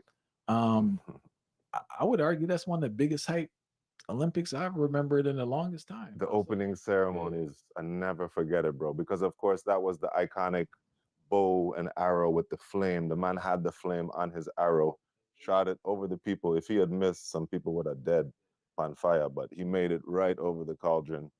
And yeah, I got to see the dream team walk by, you know, Magic, Larry. What was the camp like? The Olympics camp? The You had camp those was people. amazing. You know, you stay with different countries. We were in a, you know, in a building with Iraqi wrestlers and, you know, Jamaicans and all kind of countries just interacting. And, you know, you see huge people and tiny people. The gymnasts next to some of the basketball players is the most amazing thing you'll see. And just a real great mix of minds and energies, you know? Yeah. Do you remember any conversations you had with specific people from other places that really Oh like no, kinda I stay with can't you? recall specifics. I do know the Barcelona people who took care of us were real gracious, real good people, and they were happy to have us there. But I can't recall. I was 17, bro. I was 17 years old, and it was fun, man. We just had fun. And after the games, we had a lot of fun too. How many events did you do? Did 4 events. You did 4 events? Yeah. I take it that the nerves, when did the nerves kick out? When did the nerves mellow off? Oh, when it was done. Because it's when you go into that stadium, it's nerve wracking when you see all kind of people around. But it's adrenaline. It's a rush, you know. And did the level of the performance of others kind of, because you're 17 and your body's still young, were you impressed with the level of performance of the other players? What? Of course. Of the swimmers, yeah, man. Yeah, there's world-class swimmers, of course. In my event, I'm a sprinter. I'm a 50-meter free was my specialist. I also did 100 and 200, but the shortest event where you just one length of the pool, you don't even breathe. You're just trying to get as high in the water and kick as hard as you can and go as fast as you can. So not a whole lot of strategy, but yeah, man, to see the top, you know, the world record holder, of course, I got to see him race, and it's another level. You know, there's levels and everything. So I always remind my children, you know, you can't be afraid of levels and hierarchy, because as good as you think you are, there's levels above you, levels below you. You come back from the Olympics, right? Then you go overseas to school, right? Yes. Yeah. Why did you make the decision to go to Harvard? First of all, hold on, this man has so much things going on. So you find out you make the Olympics, right? That's like a great achievement. Yeah. When did you find out you got accepted to Harvard? Before that, yeah, I was already accepted. Yeah. Yeah. So what was your social life like? You was just like some king of something walking around like. Yeah, man. It's funny because I was, you know, school came easy for me. I worked hard, but it also did come easy for me. So I was like the guy in school who got the best grades, you know. So I grade even works for me as a label because I got the grades. You know, I used to get grades where people knew I'm always going to be at the top of the class. But I was also an athlete. You know, I was also captain of the soccer team and Olympic swimmer. So I wasn't quite a nerd, but I had the mind of a nerd. You know what I mean? So Was there a lot of pressure in your house to perform academically from your father? yes and no. I mean, there was expectation more than pressure, you know? He expected to maintain. Yeah, man. Yeah, man. He expected excellence. He expected straight A's. And it got to a point where they didn't have to pressure me. You know? Still, you deal with it. Yeah. Kind of, I figure out systems well, I guess. You know, I figure out what teachers are looking for, and I'm able to execute. And I always remind my children, going through school, yes, you absorb the knowledge. That's what's most important. But you have to learn how to play their game of, you know, getting the results you want for your grades. You know what I mean? All right. And so you're living in St. Croix your whole life now. You go to Harvard. What was that like socially being on that campus? Because when you're out there, very different. And it's a different social demographic up there. Completely. Right? You know Boston already. Yeah. Boston, Massachusetts. So what was that for you socially? Well, I think the biggest shock for me was racially, you know. And Boston is a very racially divided city. And almost every college campus, at least in the early 90s, is also very racially divided. I don't know about today, but at Harvard, you had black parties and you had white parties. Straight. You know what I mean? You didn't have no mix. And I wasn't too used to that. You know, I went to a private school on St. Croix where we had this almost perfect balance between black, white, and other Puerto Rican and Arab, and, you know, all over St. Croix, people of my complexion is natural. There's so much mix, there's so much different cross-culture variation, but you get up to that environment where it's very bipolar in terms of the racial, social environment. It was strange. Also, too, man, as an athlete, now you went to the Olympics, but you weren't. Were you doing intramural sports at Harvard to still get the sports vibe, or you kind of cooled off on the sports? No, I was on the swimming team. Oh, you on the swim? Yeah, man. How you mean, man? You were on the swimming team. Yeah. I was a varsity swimmer for 2 years at Harvard. What conference were they in at that time? It's Division One. No, what conference? Ivy League. Ivy League so has it's its like own, or the Princeton? Eastern Conference, they call it. Actually, It was like Bucknell, Princeton, and that crew. all the Ivies, and then a few other schools. Yeah. So It's called the Eastern Conference. So how was that experience coming on the team as the Olympian? Man, there were a few other Olympians on the team. There was a British Olympian, another Virgin Islander from my team who was on the Harvard team. So I wasn't alone in that respect, but but I was in the middle of the pack. Sorry to cut you. So Harvard's like a swimming. They have a strong. They have a very strong program. All right, cool. Yeah, top 20 in the country. So yeah, I got there and I wasn't even making the travel team half the year. So it was a transition for me from being the top dog in St. Croix to going to then having to fight for my spot to make a travel team. So what levels? What aspect of your swimming did you have to improve to get into the mix? Speed, bro. It was just the speed. I mean, with my race, that's the aspect you have to improve is your speed, you know. And to get the speed, it's a whole lot of different things. Strength, make sure technique. I'm not familiar with swimming, so what technique? Technique is huge. Strength, of course. Body type and body build is really important in the swimming, in the sprinting.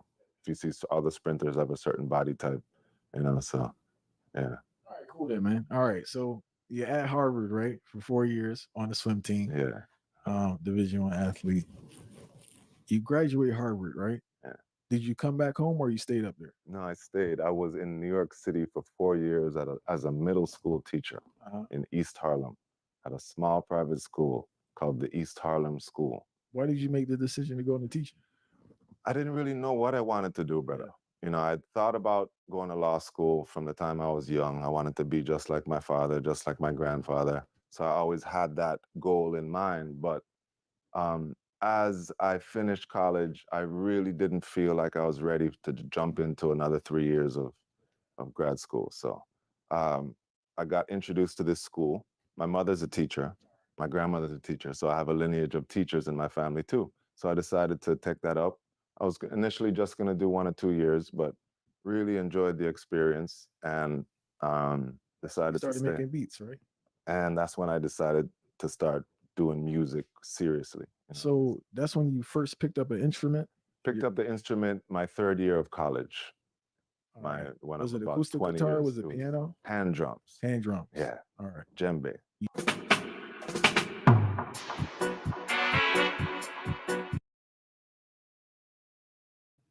Yes, indeed. So that's a part of shooting race topic number 2, Rasta and the Olympics. Before we get into a discussion about it, let me just quickly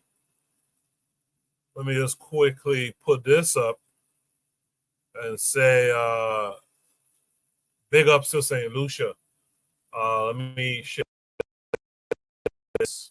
Emmanuel Acho on Twitter said Julian Alfred would not be denied. She dominates the field and wins the women's 100-meter handedly at a time of 10.71. Sha'Carri Richardson finished 2nd. Richardson gets her first Olympic medal, but Alfred takes the gold. I'm going to play the video real quick since it's on Twitter.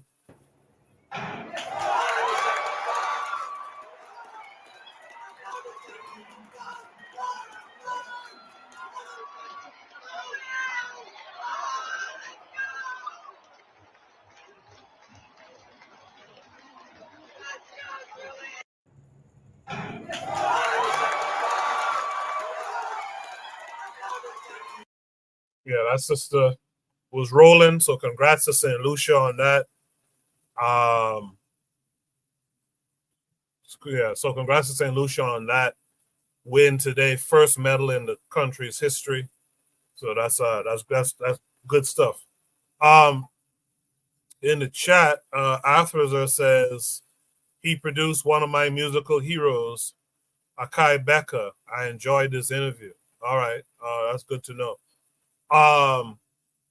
With all of that said, Rasta in the Olympics. Let me start with Black Steel. Black Steel, what are your thoughts on this? This brother seems like a Renaissance man.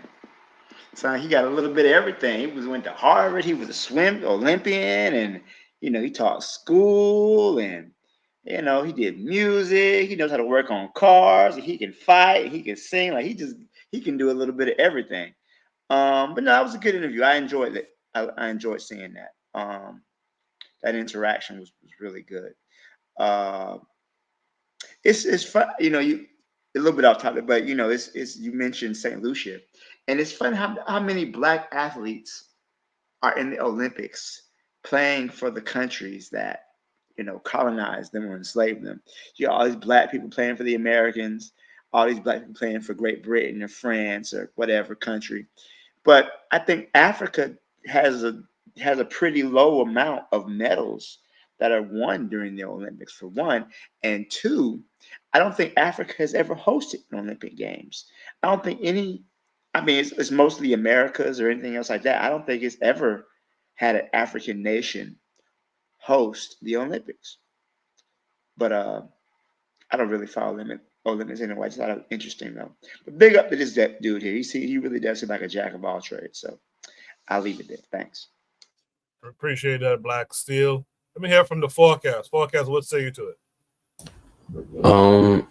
Yeah, I will say shout out to the brother. I agree with what he was saying about us competing for other countries. I'm not really sure what the question is as far as this, but every time I think about the Olympics, I think about like the relationship with like Black people, right? Like it's okay for us to like have our own thing, but then ultimately it'll be us against the world. You know what I'm saying? Like of course we would win all the time, like Black people that's got taken to America, we would probably beat like Botswana and them and like racing and all type of stuff, you know what I'm saying? So but like I look at it like, yo, that's okay for us to have differences, you know what I'm saying? But as far as us competing for ourselves as a global competition instead of like for medals but for resources, that would be something different. So that's just the way that I've always looked at the Olympics. That's what it made me think about. So, I'll pass the mic right there. I appreciate that forecast. Sha'Carri got beaten that race by a Caribbean. One of the things of the Olympics, I said it last time, I'll say it again. I've always found that Black folks tend to pull for Black folks in the Olympics. I know in the Caribbean, if it's not a Caribbean person and it's an American African, we pull for the American African. If it's a Brit African, we'll pull for them. So that's one thing I always thought we were kind of unified on that level a little bit. But I appreciate your thoughts there, forecast. With that said, let's go to Kofi. Kofi, what say you? Yeah, this was very impressive. His upbringing, his father making sure just took him under his wing, and he just said, "Hey, son, this is what you're going to be," and he excelled at it, and he was even better at it. He went to Harvard, become a lawyer, and one thing that rang true there, my cousin, she went to Harvard. And so she went to Massachusetts, and I was working in Massachusetts, and I was asking her, how was it over there? And the rate, obviously, it was earlier than when I went, but the racism that he was talking about is very apparent there. So it's not something easy over there. So he is something he's very impressive. And one thing I learned from what he said, and I attribute that to my life, he took the success that he has, something that he thought that, wow, this may not, this may not come to fruition as far as like what I want is my dream, or it may not come in time. But he put the work in, and he's like, you know what? It may not be now, but it's gonna be soon because I have dedicated enough time and effort to this endeavor, and I'm gonna see the fruits of my labor. So he's very, very inspirational. I think his story needs to be told a lot more, especially as a former Olympian. And that's pretty much it. Appreciate that. Kofi. Let's hear from Oni on this one. Oni wasn't sure what the topic was, but Oni, what are your thoughts on what you saw or what you've heard so far? Yeah, I mean, brother sounds solid. He sounds solid. Sounds like a man who, had his joy in life. That's. I mean, I don't really know much else to say. It sounds like a solid brother. Yeah, it just sounds like a solid brother. I mean, I get that he was like a swimmer, like 20 years ago or something, but yeah, he sounds like he had a good upbringing. He came out pretty solid. He went to a nice school, or prestigious school, I guess. And he, yeah, I mean, I don't know the top. I mean, it just seems like somebody said he produced good music too. So yeah, it sounds like a solid brother. Yeah. All right, I appreciate that, Oni. In the chat, Trigger Ivy 262 Plus says, one of my biggest rules is I don't support colonizer countries or settler colonial countries or non-black countries. Not even if the colonizer country has black athletes, it has to be a black country.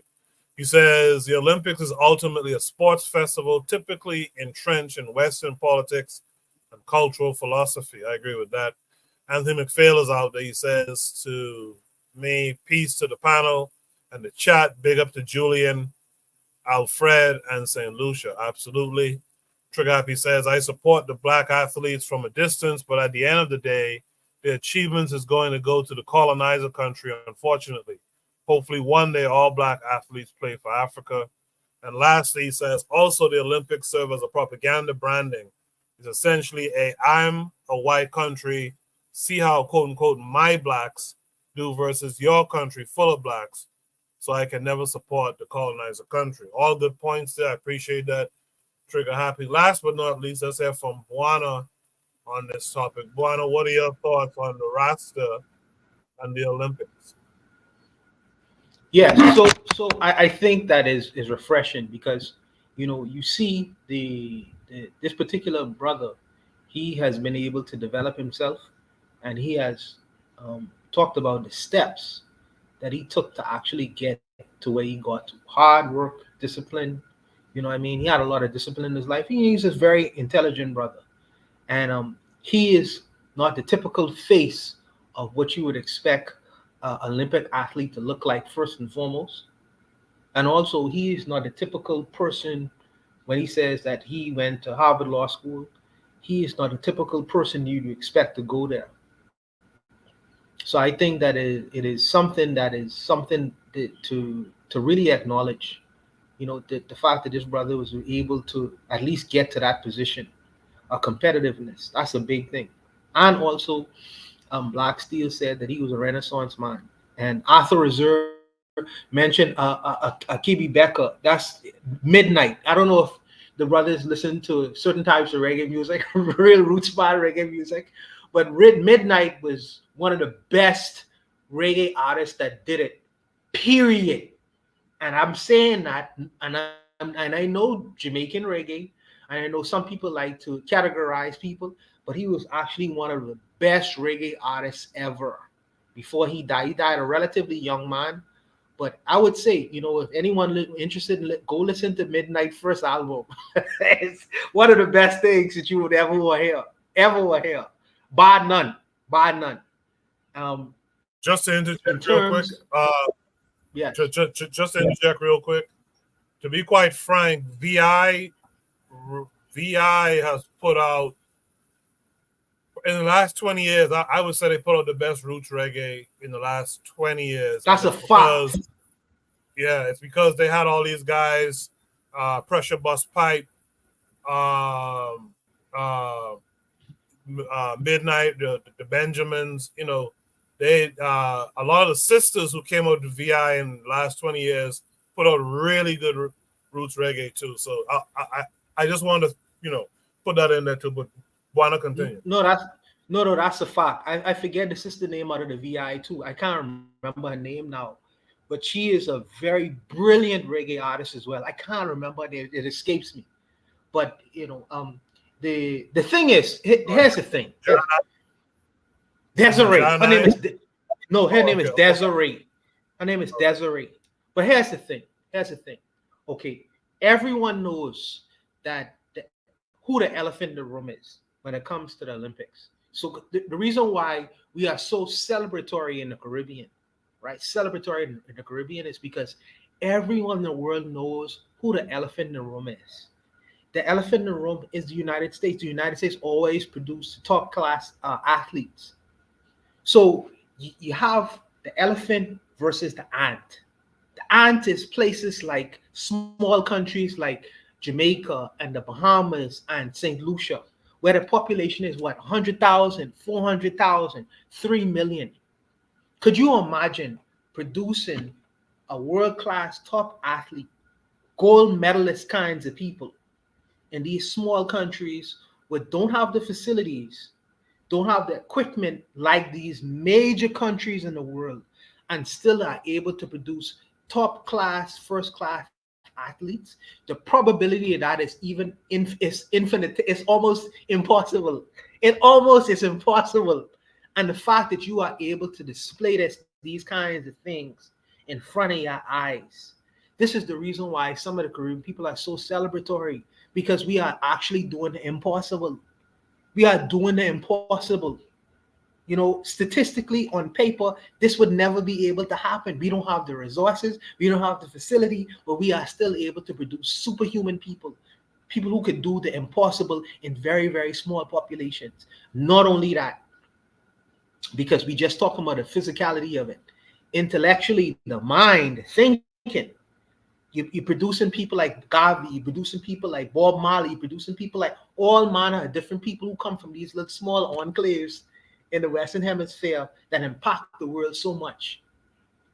So I think that this is the reason why we're so celebratory as well, because we have a voice, but that voice usually is not heard because of the larger people in the room, the larger elephants in the room. And the fact that we are able to get on, have a stage, and have people mention us in the dialogue and the discussion, these are things that is very humbling to smaller audiences in the Black world. And I think that these things need to be put on notice, because we have brilliant people everywhere in the world, not just one particular place. Because a white man will fool you and tell you it's only because of their brilliance that these people doing the things that they do. Or what happened to these people over here who don't have the white man influence and able to do such great things? It must be the mind, and it must be the physicality of the Black man himself. So I think that this is the reason why we celebrate. We don't sled our brothers. Me and Forecast have a brotherly kind of exchange where we tease each other in racing and things of that nature. And I laugh at him, he laugh at me all the time. But there's other thing at play that this is the reason why I want to say big up St. Lucia. St. Lucia is what, 200,000, almost 200,000 people. Could you imagine developing a world-class Olympian? This is St. Lucia's first medal, and the medal they was able to receive is a gold one. It's a gold one. That is something that is phenomenal, and that's why I have to give credit to the sister and this particular brother as well. But I'll leave it there. Any other last thoughts from any of the panelists on this topic? All right, let's go to should be topic number 3. We're going to end at 11, so we're making decent time here. Should be topic number 3 says, how was Vybz Kartel freed despite overwhelming evidence against him? Very interesting question here. We're going to watch this video here, and then we'll discuss it. When we go into the video, I want to shout out the devils them who masterminded this. Some of them want to know publicly, namely Tom Tavares, Vincent, Miguel Lorne, and co. I want to shout out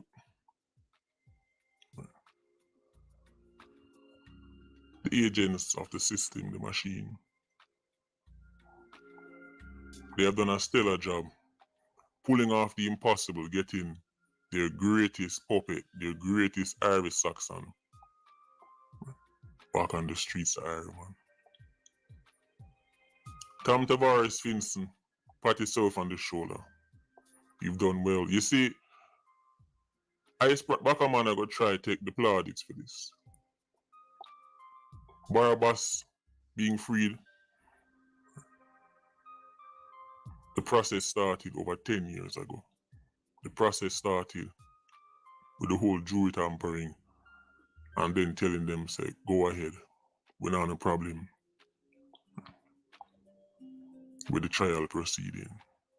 They were thinking long term, way ahead of the DPP and her team.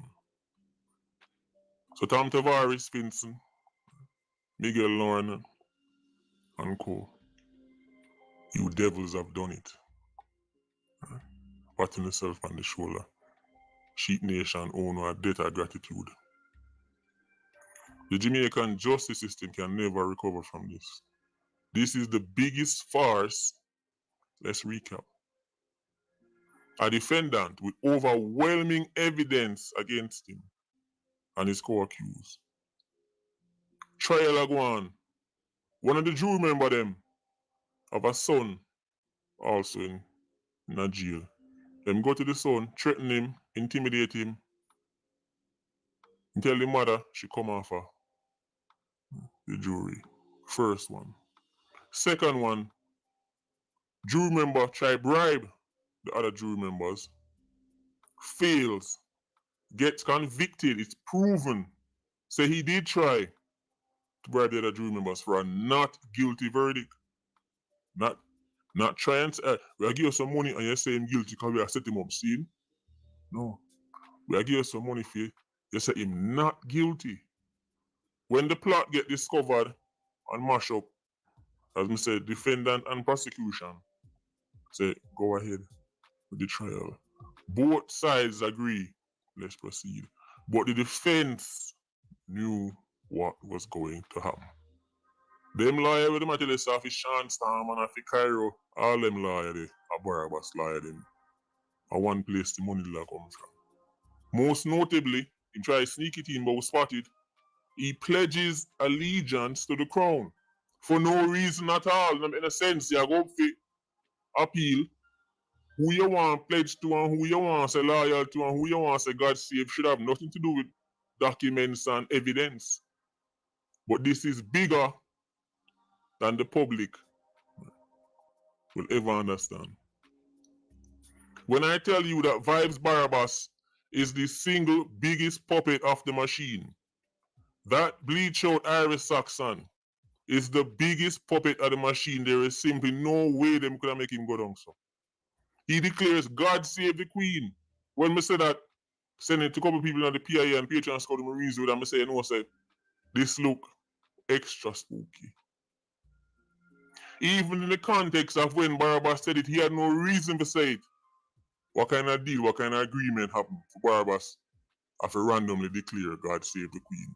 You can't make them things that make sense enough. After that, he now goes up to the Privy Council. Overwhelming evidence in front of them. Remember, he already declared his loyalty to the crown. After everybody was talking about phone get tampered with and all them something there, them end up bring it back to something when enough people never even look upon the whole jury tampering matter. That was set in place years before, over a decade before, by Tom Tavares Vincent, one of these out of many one peopleans, who have more in common with the people on the Privy Council than the average Jamaican. I walk on and tell about out of many one people. That guy, him set it off and them finish it.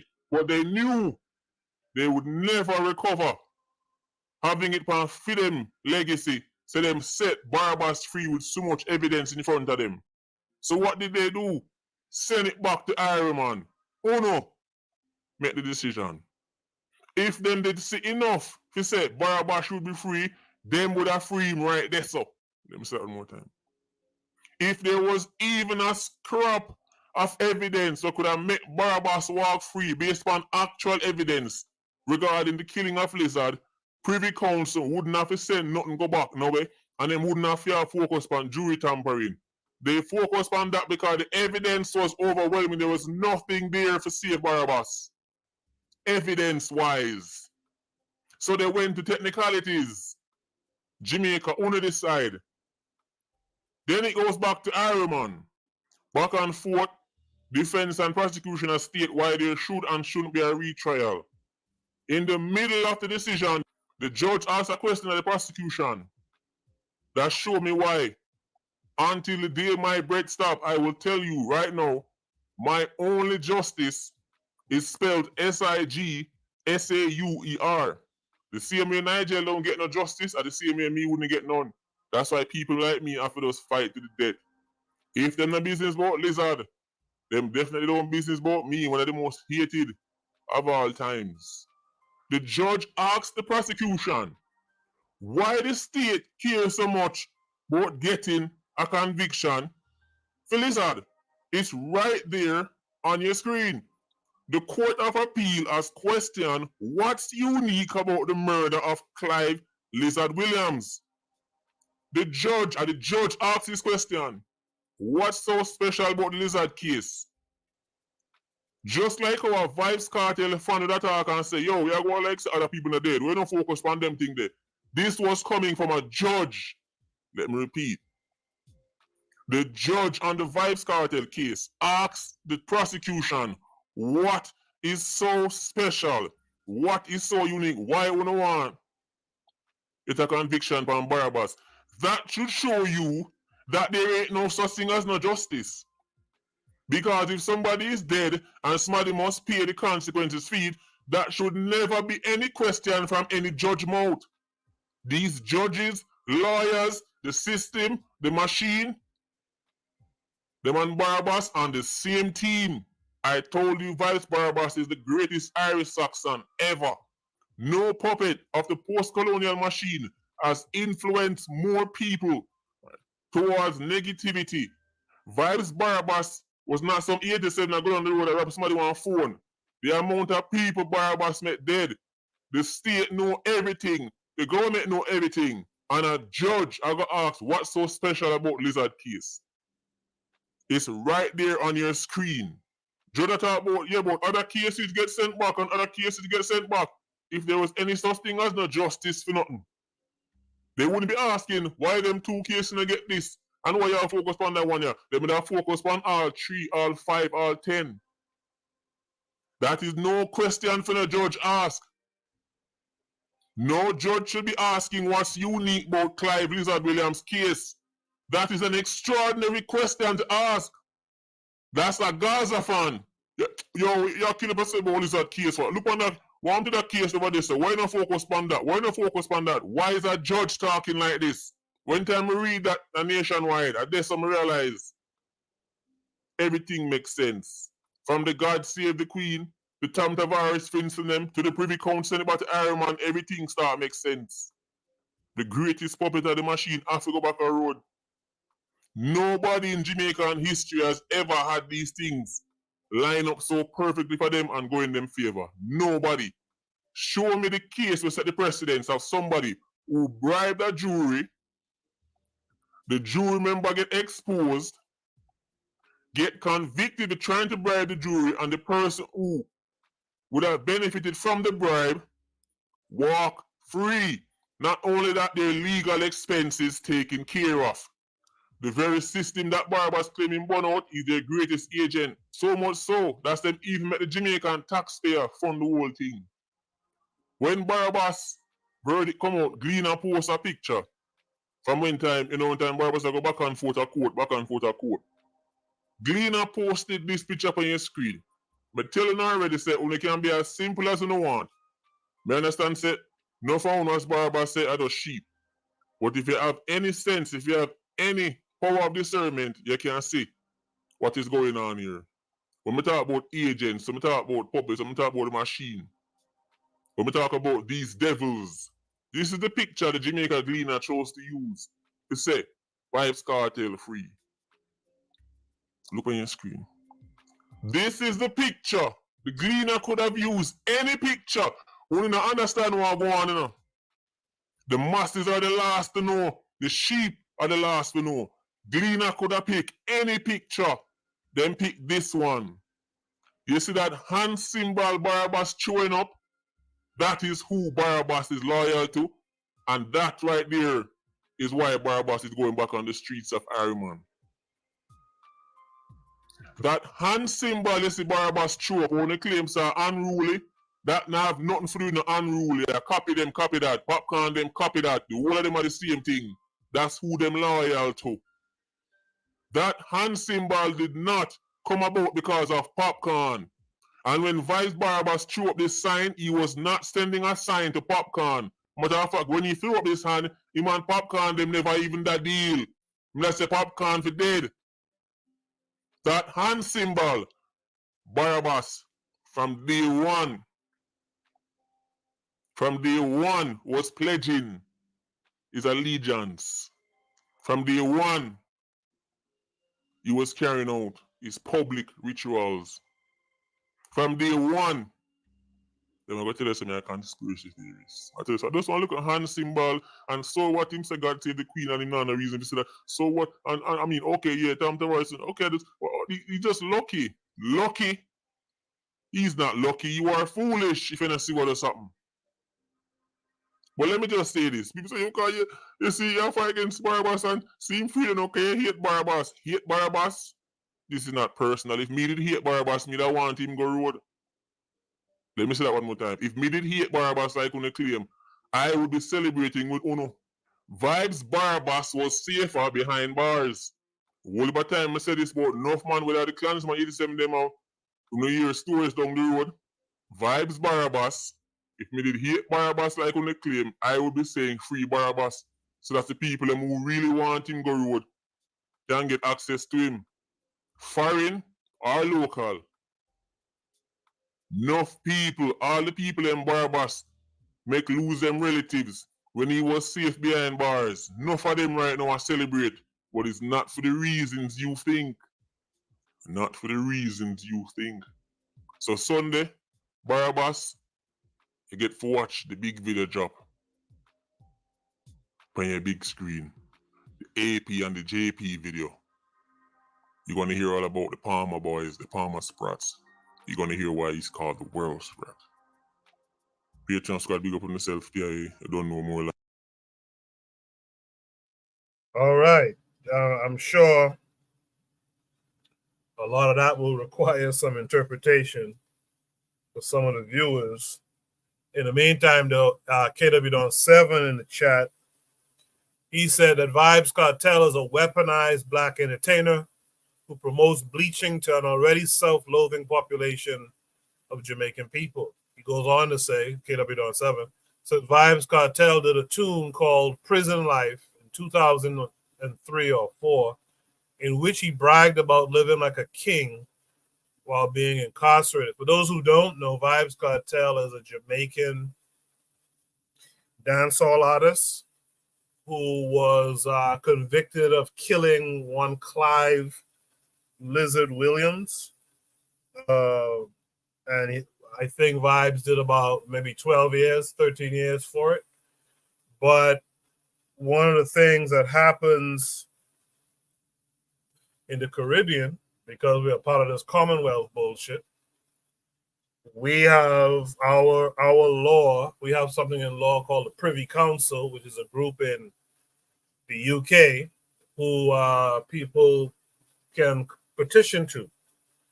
And those cases, even though we as the law in our own countries will say, well, this person needs to go to jail for X amount of time, this, that, and the other, the Privy Council can step in and overturn those things. And I think something similar is what happened to Vybz Kartels. It wasn't Jamaicans who freed him, it was other people who freed him. But for some reason, we seem to be celebrating it heavily, and I don't understand why that is. Maybe Kofi could shed some light on that. Kofi, how was Vybz Kartel free despite overwhelming evidence against him? I was following it when they had the trial in Parliament. I'm not really too sure as of to why, but I do understand the reference. They're calling him "Give us Barabbas," so he's calling him Barabbas. So again, we know Vybz was allowed conjugal visits. He was living pretty much like a king in prison. People were mad at that, but I wasn't too mad at that because you know what? He's in prison.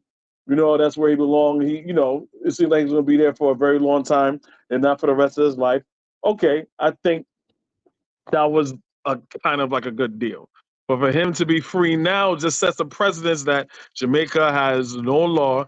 You could kill a man off and just be free. So again, I don't know too much of the judicial detail of why he's free, but like we said, there's overwhelming evidence. There's no reason why this man should be free, right? It sets a bad precedence, and it lowers the standard of Jamaican judicial system. But like you said, we shouldn't be going to Parliament or anything to satisfy what's going on in Jamaica business. So I'll yield the mic. Appreciate that, Kofi. Bakari says he almost cried for South Sudan today. They cheated South Sudan. I didn't watch the game. You talking basketball? Did they cheat them in today's game? That's crazy. I'll have to check it out after the show. But yeah, Vybz Kartel. KW7 in the chat said Vybz Kartel boxed down Ninja Man at Sting in 2003. Yeah, he did, and then they had to have a whole thing to clear it up and all that stuff. I do remember that. Oni, land of your parents. What's going on here? What say you? Man, I'm confused. So didn't Vybz Kartel have that song Fever? I'm looking it up. Like, I think it was 8 years ago. So you saying that he was in prison when he did that song? Yeah, he released like 50 songs while he was in prison. That's crazy. What? I didn't know dude was in prison. Like that's, I don't know. It sounded like he was never in prison, real talk. But yeah, I didn't really get the whole barbarous thing because I'm like, isn't that like, was he named after some biblical figure? Or is the guy just saying stuff? I feel like the speaker, the person who did the video, did a very bad job at demonstrating whatever it is that he was trying to demonstrate. I feel like he didn't really give too much context. I think he assumed we knew this overwhelming evidence against Vybz Kartel.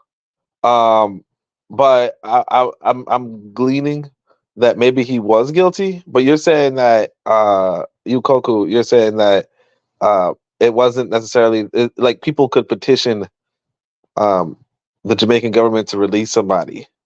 But and that's just part of the Commonwealth law.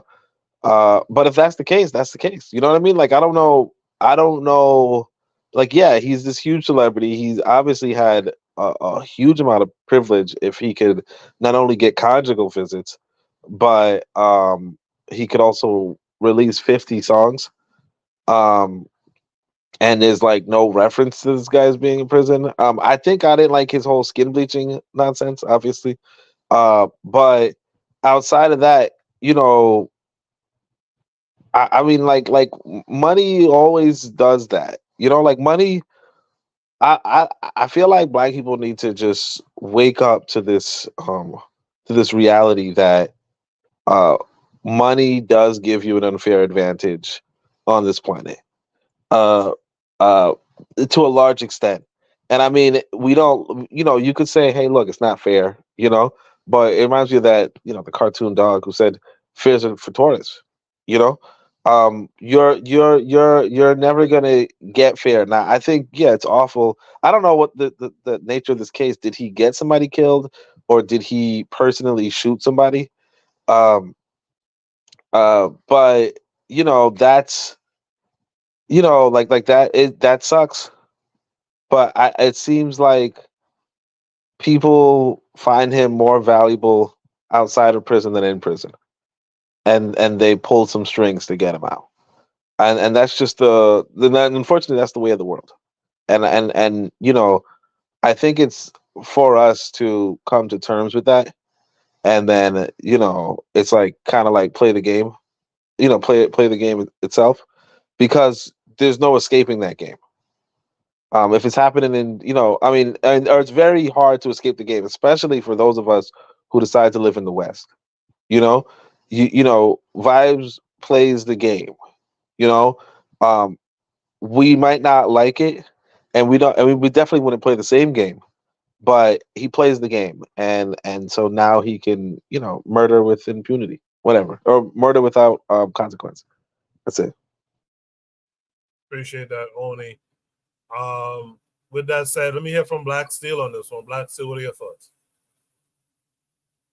So we should not want a world where people can murder people, and if you have enough money, you can get away with it, right? That's not something we need to emulate or admire. That's something we should be wholeheartedly against. That if you murder somebody, if you're popular enough, you can get away with it. That's not good. That's a mockery of whatever justice system that you live under, right?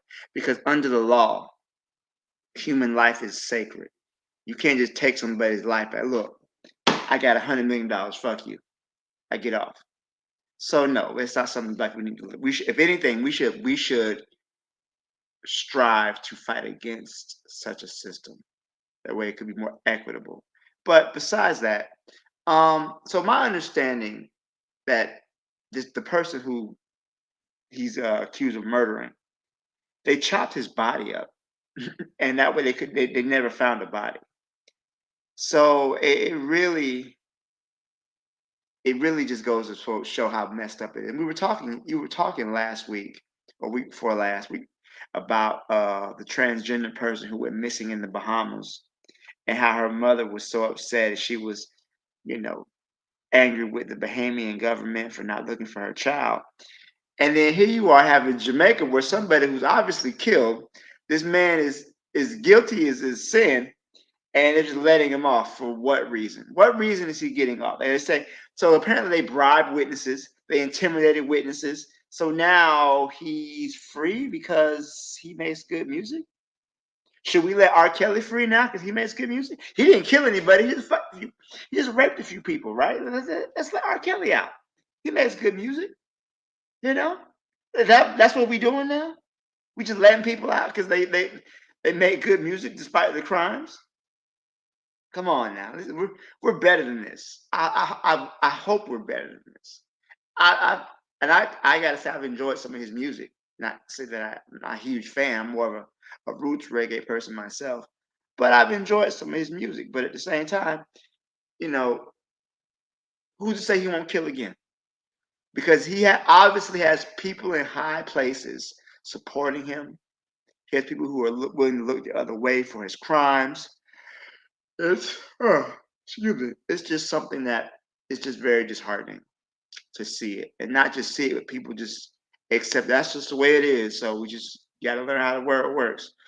Like, do you not understand? You're leaving a worse world behind when you think like that.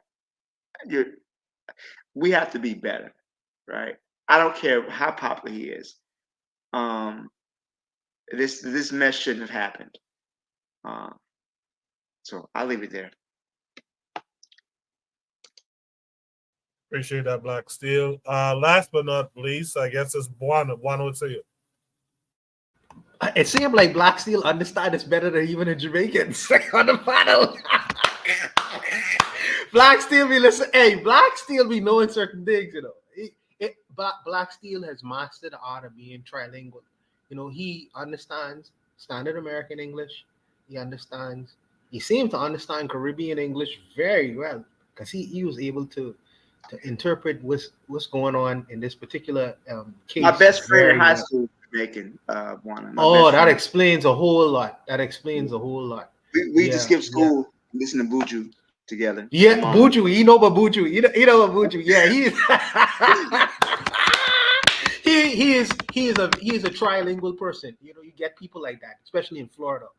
Because of so many people coming in into Florida. So you'd be surprised. People know what's going on. But in terms of Vybz Kartel, I don't have to go over it. I think that Black Steel did a very good job in explaining what happened to him. I think that the fact that the only person, let me see if I can make a comparison. There was a man named John Gotti.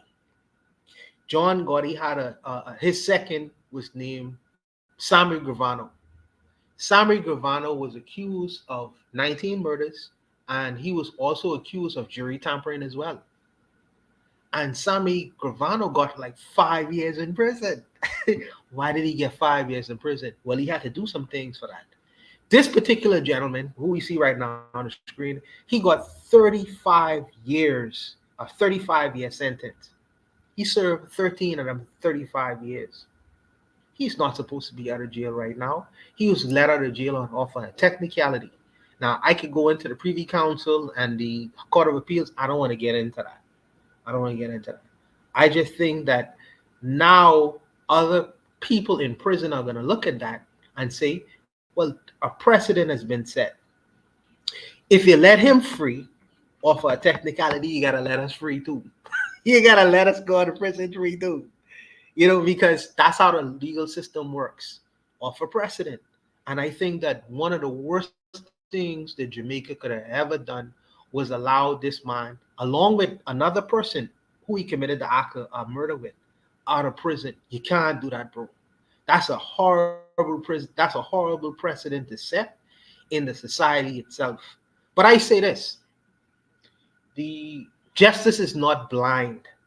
Justice is not blind, because the person he murdered have a family as well, and we know in Jamaica that if you murder my family member and you walk in the streets, it's only too long before something happened to you too. The bad say the way he spells justice is the SIG, the name of the gun. He gave the name of the gun, a SIG something. I can't remember the name of it. And in Jamaica and in other Caribbean countries, like the Bahamas, we applaud when the murderers get bail. We applaud when the murderers get bail. You know why? Because we have a lot of the Bahamians and a lot of Caribbean people have taken justice out of the hands of the proverbial court system and the formal sentence. And we exact our punishment for the person who was accused of the murder of our family members on the streets of the Caribbean. Now, some people call that jungle justice. But when you see travesties like this existed in a society where murderers will walk free, what do you expect the people to do? Besides take up arms and exact justice for themselves. What do you expect the people to do? You murder my brother, you murder my family member, you murder my son, somebody who I care about. You were able to freely walk out and celebrate and drink champagne. You think that's going to go unnoticed? So he have to walk with a 24-hour security guard detail. 24-hour.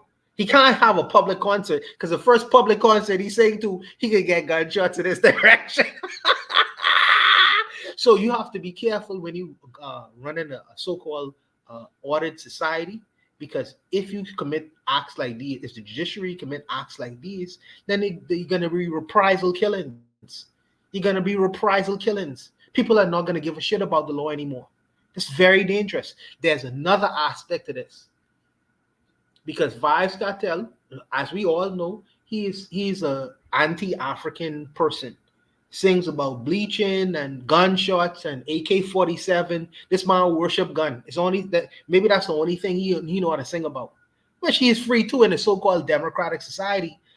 But I say this, as I was saying about Trump before, I would prohibit him from his constitutional right to sing about it, whatever he have the ability to sing about, because he is influencing the mind a lot of these little screwballs out here, and I wouldn't permit him to do it. Period.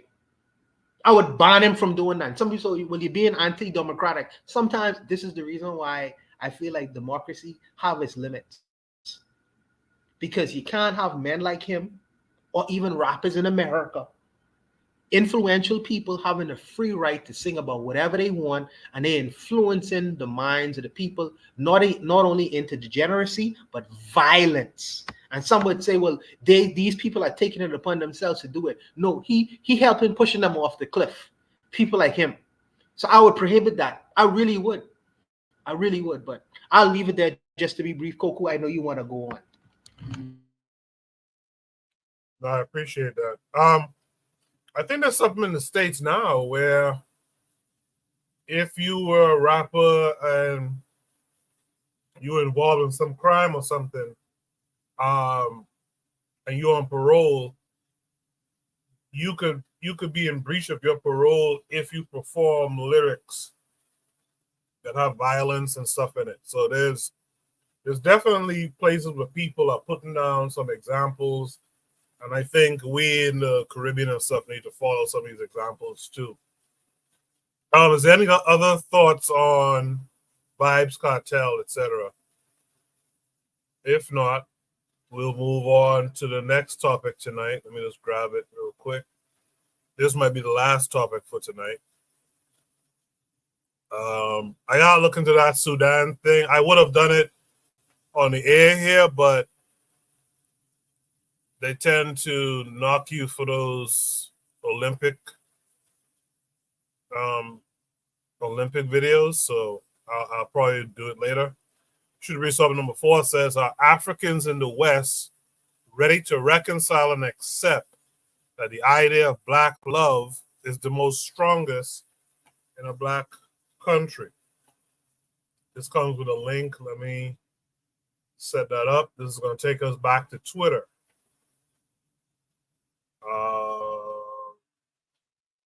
Let me share my screen.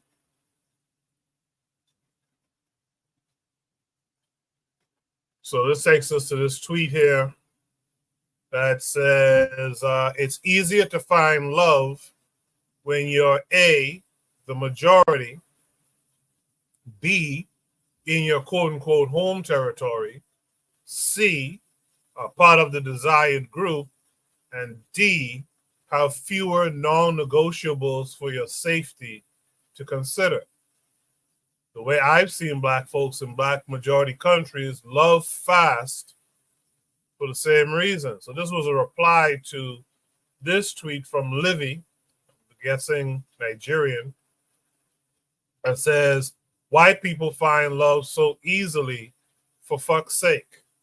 So the response to white people find love so easily is what this poster said, that involves being a part of the majority in your home territory, part of the desired group, that's an important part, and have fewer non-negotiables for your safety to consider. So that's an interesting statement.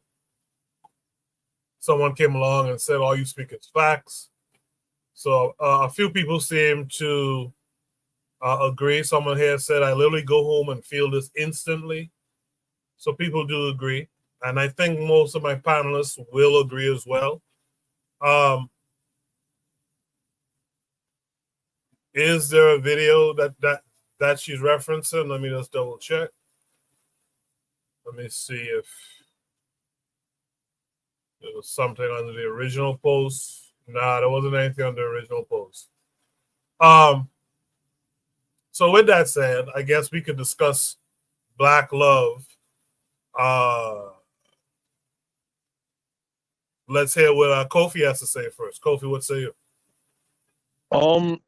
I'm not a real expert in this, in this topic as far as like dating and what the temperature is like out there, what they're looking for, what they're not looking for. Again, I've been married for over 20 years, so I really go based on what my friends say, but most of them are married. But when it comes to love, I find that everyone have their own idea of what love is and what they feel is valuable. And some of the things I'm hearing on far as like, a man and woman relationship as far as like, hey, this is what I have to offer, this is what I have to give. So it's kind of like chaos. So again, I don't want to say that's how it is in general. So there's nothing really much I can really contribute here, not being in it. But one thing I can say is that, look, when you want, if you're out there, you're looking for someone out there, just be genuine. Like Chris Rock says something, when people meet each other, you're not really meeting each other, you're meeting their representative. So with that being said, when you're out there, when it comes to Black love, African love, we need to, you know, embrace each other, love each other, learn from each other, know that, hey, look, there's emotional baggage and you have emotional baggage, how to work through that, and make sure that you're secure in yourself. And in order to, before you get in a relationship with someone else, make sure you mastered yourself and who you are. You know, there are always things you have to, to work through, but at the end of the day, you know, just learn from each other, love each other, and just be serious and just no nonsense. So that's really all I have to say to that. All right, thank you for that, Kofi. Let me mix it up a little bit. Let me hear from Oni next on this one. Oni, what's it? Yeah. Yeah. I mean, yeah. Africans ready to reconcile and accept that the idea of Black love. Yeah, it's the thing is that I feel like it's almost a joke to not be in Africa. You know, like I'm here in America, and you know, like I can't take this stuff seriously. And not just that, it's like you really, when you're in Africa, I didn't put this video online because it's probably a little bit, you know, indecent. But when you're in Africa, you really have the cream of the crop. You know, that African physique that you like, that we all like in you know, Black American women, let's say, right? But you know, you really don't see it too often. You know, occasionally, you know, when you're in America, you might notice some woman who might make you turn your head. Occasionally, you know, it's actually pretty, you know, it's pretty rare. I mean, you notice it because, you know, you notice it, but it's pretty rare. And then even then, you know, a lot of those women who might make you turn your head, you know, you turn your head back because they're out of shape. You know, like they're just drastically out of shape. You know, you start in America, like it's you really got the bottom of the barrel. Especially when you compare it to Africa. In Africa, it's like, oh my gosh, ugh, you know, it's so, like you really have the cream of the crop, especially when it comes to body, you know, phenotype, right? You have the cream of the crop. And then of course, when it comes to you know, mentality, you know, her psychology, it's really cream of the crop. It's almost embarrassing that it's almost like what are Black men doing?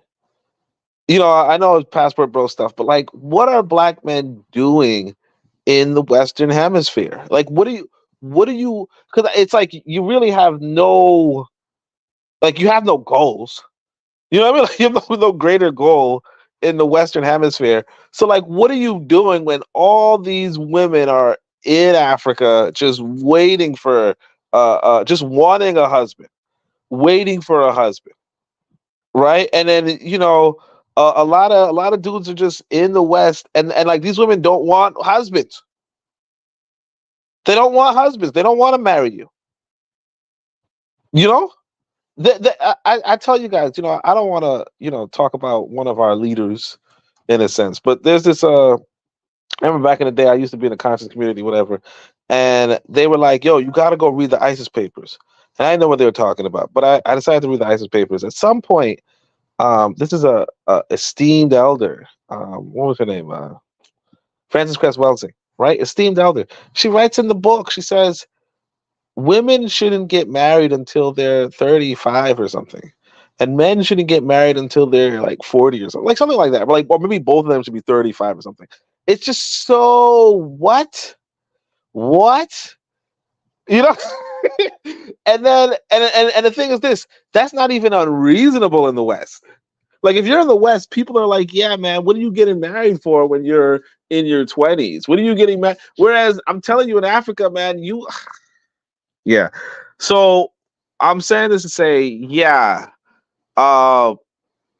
you should never, yeah, it's almost ridiculous. It's ridiculous that if you're looking for Black love and you're not in Africa and you happen to be a man, Yeah, just like I don't even understand the plan. Now, I'm not saying you can't find black love in the West. Of course you can. But like it comes back to like the way, like if you play video games, you know, you can choose the difficulty in the beginning, right? You could choose easy mode or you could choose hard mode. Or in fact, in America, it's nightmare mode. Especially like I'll tell you guys this, just last. In New York, you could you could see a woman, not even know if it's a woman, honestly. And not just that, some of the best looking women are full blown lesbians.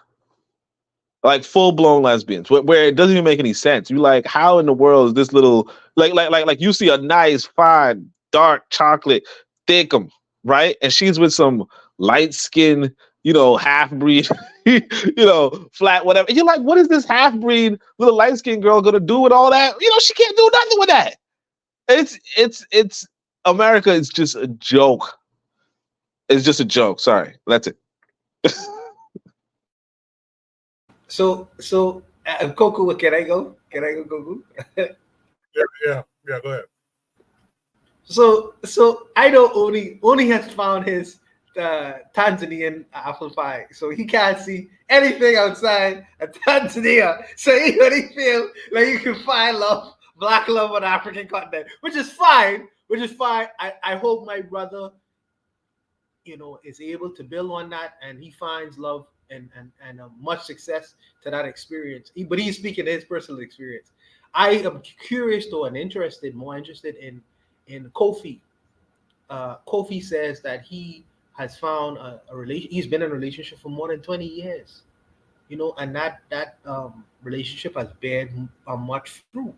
A black Panamanian sister. Well, let me not get into his personal business, but he's been able to find love and he's been able to build on that. I'm very interested in that because that for me is an expression of a black love that goes beyond a surface level. Because that tells me about a dedication that extends beyond a superficial kind of business. Not only him, there is Brother Bakari as well. Brother Bakari, wife was out of New York City. Brother Bakari has his experiences with black women in terms of black love. He wouldn't let you, if I speak in a negative way about black women, he'll take my head off. He will take my head off. So there's a degree of love there that exists in terms of his relationship with black women that is extremely deep and something that I actually have to respect. You know, he has a degree of black love that I really respect. I really respect because this whole idea of love in the Western world, you know, the woman say, well, why aren't you romantic? You know, I'm not from Rome. I'm from the Bahamas. Yeah, I'm from this part of the world. You know what I mean? So don't give me that definition of what love is. I need someone to define it in a way that how they have been able to carve it and formulate it where it is something that is progressive, that is something that is productive, that's something that's been beneficial to them. And Brother Bakari ain't a Roman, so he ain't talking about terms of romantic love. And Kofi certainly ain't a woman. But when they are able to speak, they are able to speak on a deeper level. And looking at this scenario and situation, they have been seemingly able to work it out. You know what I mean? Even me and my woman, I don't talk about my woman a lot, okay? But I love black women. I love black women. Black women have been so beneficial in my life. So beneficial, man. You know, if without them, I don't know where I'd be in this world. So I have to acknowledge the fact that these things are important for me personally in terms of how I relate to women, black women. I think the black women are at a gold standard. Yes, we have our issues, but I think that how we have been able to work out our relationships and how they have been successful, you know, I think that we need to speak about more. I think that we need to talk about it more, you know, because these things have been of great benefit to myself and Kofi and others on the panel who's listening. Like I say, I know we have our differences, I know we have our disagreements, but at the end of the day, where would we be without the love of our women in our lives? But I'll leave it there. Appreciate that, Buana. In the chat, Trigger Happy says, African countries just need to rid themselves of any type of white power in their countries and it will almost be perfect when it comes to this aspect, but it will always be better in a black country. Bakari agrees with that. Tragabi says, I'd rather a diasporan than non-black. Some South African men complain about Nigerians marrying their women. They are delusional, but that's an example of Berlinist tribalism. Lastly, he says, Pan-Africanism solves black love. Instead of contemplating on dating other races because your options are small because integration or tribalism, you can have more black options with a continent. Just out of curiosity, have you guys seen that Pan-African dating show that I mentioned on a couple weeks ago? I've seen it on Twitter. No, I'm sorry, I've seen it on Instagram. Pan-African dating show, but it's all about Nash. It's not about anything of substance. Just curious to know if you guys have seen it. With that said, let's hear from Black Steel on it. Black Steel, what are your thoughts on it? So this is my thoughts on this situation. Like, Africa is a big continent, right? So whenever we say things are better in Africa, you got to specify what part of Africa we're talking about, right? So, for example, there's a real big problem, especially in Nigeria, with these divesting ass bitches, right? They love to big up white men. A lot of African, especially older African men, they don't necessarily want their daughter dating a black American. I've had to experience that, unfortunately, right? So I think love is complicated no matter what part of the world you're in, but it's going to be more complicated, especially in the West, because white men are seen as more desired, and that goes for every race, male or female. The white is right. Now, I don't believe that, but there are some African people who wholeheartedly believe to have a spouse that is white is the desired goal. And that's just how insidious this ideology is. You know, the thought process that white people are superior somehow. And a lot of that has to do with the media. You know, whenever they show people in couples, they always show, which is funny because they always show, like what I'm seeing now, you see a white man with a black woman, which is always funny to me because that's usually the least likely interracial pairing is a black woman and a white man. You probably would see more Asian women and white men together. But for some reason, the media is really pushing this new dynamic of seeing interracial couples, right? But a lot of people see that and they internalize that. So that's why you have some people who really put the whiteness above everything. So that makes, dating difficult, especially for black people, because you know, we're held to a standard that we can't possibly live up to because we're not white. So if somebody, oh, I'm not on the continent. So if you say you have better pickings on the continent, I can't argue with you. I mean, I deal with people from all over the diaspora here in the U.S., but you have a better perspective of it than I do because I'm not there. I do know a lot of men go overseas and they have great success. The truth of the matter is, in America, this is gonna sound so sexy. I'm gonna say it. A lot of women are not raised up to be wives. Many women are raised to be in competition with the men they're with, and it is difficult to be in a healthy relationship with somebody who sees you as competition. So I think that might account for the better outcomes. This Western ideology of you know individualism. It always strikes me when women say, "I'm not doing nothing for no man." It blows my mind. What do you mean you're not doing anything for your man? Would you want a man who says, "I'm not doing nothing for my women"?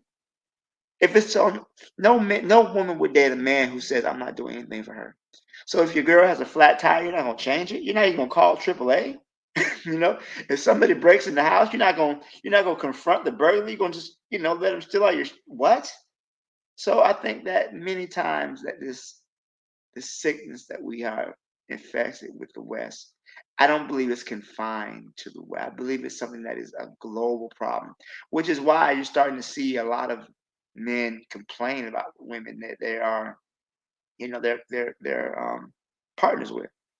But I really would just say that it's not so much a geographic issue; it's more of a mindset. You can find that right mindset, and that's great. I think from what many of y'all say, that mindset might be more commonly found on the African continent. But a lot of us can't get to Africa like that. So whatever you're doing, congratulations to you. I'll leave it there. Appreciate that, Black Steel. In the chat, KW Don 7 says the Pan African Dating Show channel is run by O'Shea Duke Jackson. I had no idea that was the case. Wow. That wow, okay. All right, thanks for that. Trigger 262 Plus says, I think you already started off with a perspective in the West. I think it is a Black American. I think it's a Black American stayed in Nigeria, or I guess if a Black American stayed in Nigeria, they can find a partner. Black countries are better because of Black proximity. He says now, ideologically wise, imagery wise, Africa had to rid itself of white power. Absolutely, there is still a sex tourist industry, so we have to rid that too. But Black proximity makes it better. Lastly, KW Don 7 says, according to the book, The Dating Divide, the white man is responded to first by all women of color, including Black women. By all women of color, including Black women. I think he's saying that to Black Steel. Is there any last thoughts on this prompt here? What we'll do is, it sounded like someone wanted to say something. Yeah. No, basically, no. Shout out to Buana, for mentioning me and Bakar. I mean, there's a lot of Black people here, from that are American, that are from Africa, that's from the Caribbean. You just had to be at the right place at the right time and have patience, know who you are, right, and what you want, and basically find that person. I know it sounds simple. I know it's not simple, but really is kind of, in my experience, that's simple. But one thing I do hear that I have a lot, and me and my wife, we kind of disagree a little bit, because she has a lot of female cousins that are single. She has a lot of female cousins that are single, very beautiful looking on women. They're in their young, they're like in what, early 30s, mid 30s, and they have education, they have good jobs, they got their own. Like Neil, like Neil says, she got her own, right? So what I find with the problem is here is that something that someone pretty much says is like, I think Black Steel says, like, okay, you don't need to be in competition with me economic wise, right? When we're talking about a union, we're not talking about a you versus me, right? So when it comes to economics, that's usually the divide really there. It's like, hey, he has everything good. He's a good man. He's honest. He's this, he's that. Oh, but I don't know, girl. He makes like 40,000 a year. Okay, but what we're gonna do with your 40,000 a year, and I make 80. You'll be making over 100 grand together. What's the problem? You see what I'm trying to say? Like, and with that, and then you have, this goes for men and women, too shallow. I think we have to. I don't think it's a Rome thing or a European thing. I think it's a thing where we don't look past certain physical attributes. Person, I'm not telling you to marry someone that's ugly. I'm not trying to tell you to marry someone that's horrible or anything like that. But certain things like, hey, you know what? I want a man that's 6 feet tall. Okay, you're like 5'6". So if you get a dude that's 5'9", you're good. I don't know, dudes, guys. Oh, I want a girl that got a BBL and double D's, and she can't be weighing no more than 290 pounds. Okay. So those little stupid things. Look, you like what you like, whatever. I get it. But if you have someone that checks everything on your box, like when I met my wife, she checked everything. If I had a list of the perfect woman, I had 10 things of the perfect woman. That was my wife. When I met her, she added like 5 more things. That was a very good thing. You know, sometimes you have to look past your little, your little hangups. Like I'll end with this. When I was looking at Boomerang, back, if you guys remember Boomerang, that had Halle Berry, Grace Jones in it, right? And they had Grace Jones in there and stuff like that. You know, she's trying to, get with Eddie Murphy, and she's like, oh, Robin Givens says that, oh, you like the fuck, what's wrong? And he didn't like her. People were like, oh, Grace Jones. I'm like, what's wrong with Grace Jones? I was young when I saw that. Grace Jones was fucking attractive and sexy as hell. Her sex appeal. Grace Jones is a goddamn model. For you guys that don't know, she's a freaking model. But why? We have our westernized hangups about what beauty is. Grace Jones is too dark. Her hair is not blonde and it's not long. So we really need to get in touch with what we really need, and not with superficial things. So I'll just end with that. Appreciate that, Kofi. Let's go to one more topic for tonight. We'll make it a quick one as quick as we can, I guess. Should read topic number 5 tonight. How is the capitalist model looking for African people? This takes us to Twitter. From this tweet from Disclosed TV says, just in, global cyber outage. Cybersecurity platform CrowdStrike is quote unquote down worldwide, causing global IT problems. Microsoft crashes, 9/11 outages across several US states, and disruptions in international airlines, banks, and media outlets. So this came with a video. I'll play it and then we'll discuss it briefly.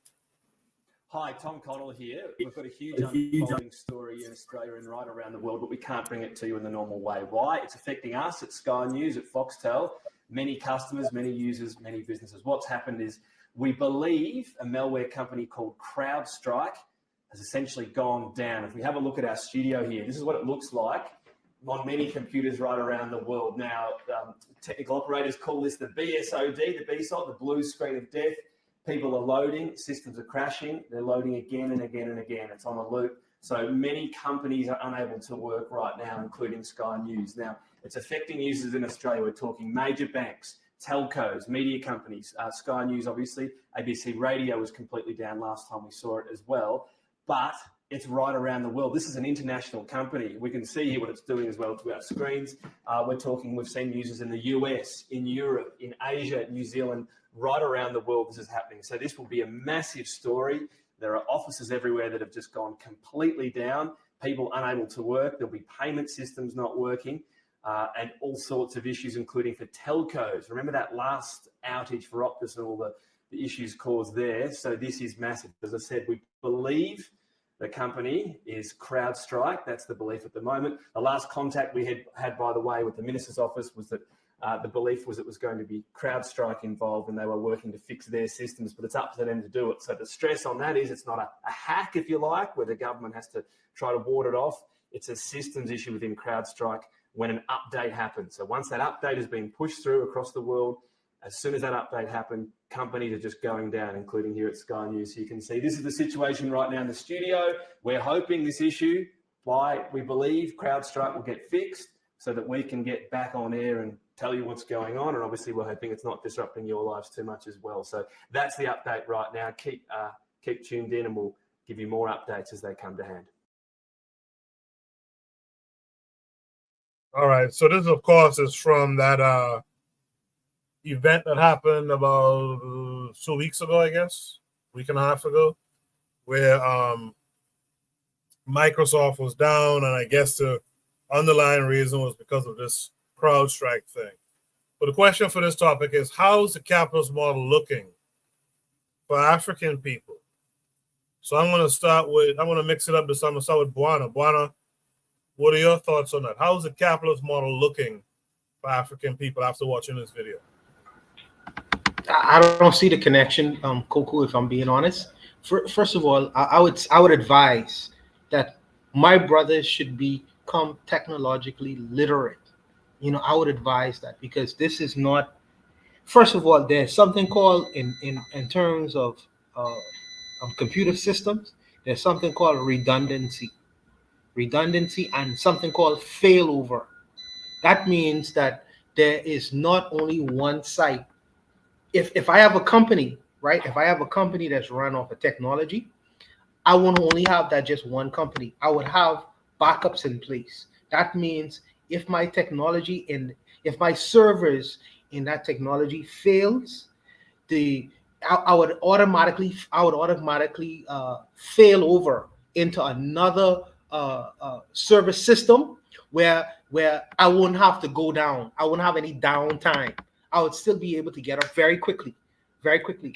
Also, there's something called hot sites. Hot sites. I don't know if the brothers know what hot sites are, but hot sites are, let's just say I own a Kentucky Fried Chicken, and the current goes out of Kentucky Fried Chicken, and the gas goes out. I would have another Kentucky Fried Chicken that's available. All I would just need to do is put my workers there. The oil is working, the gas is working, the electricity is working. So that's what a hot site is.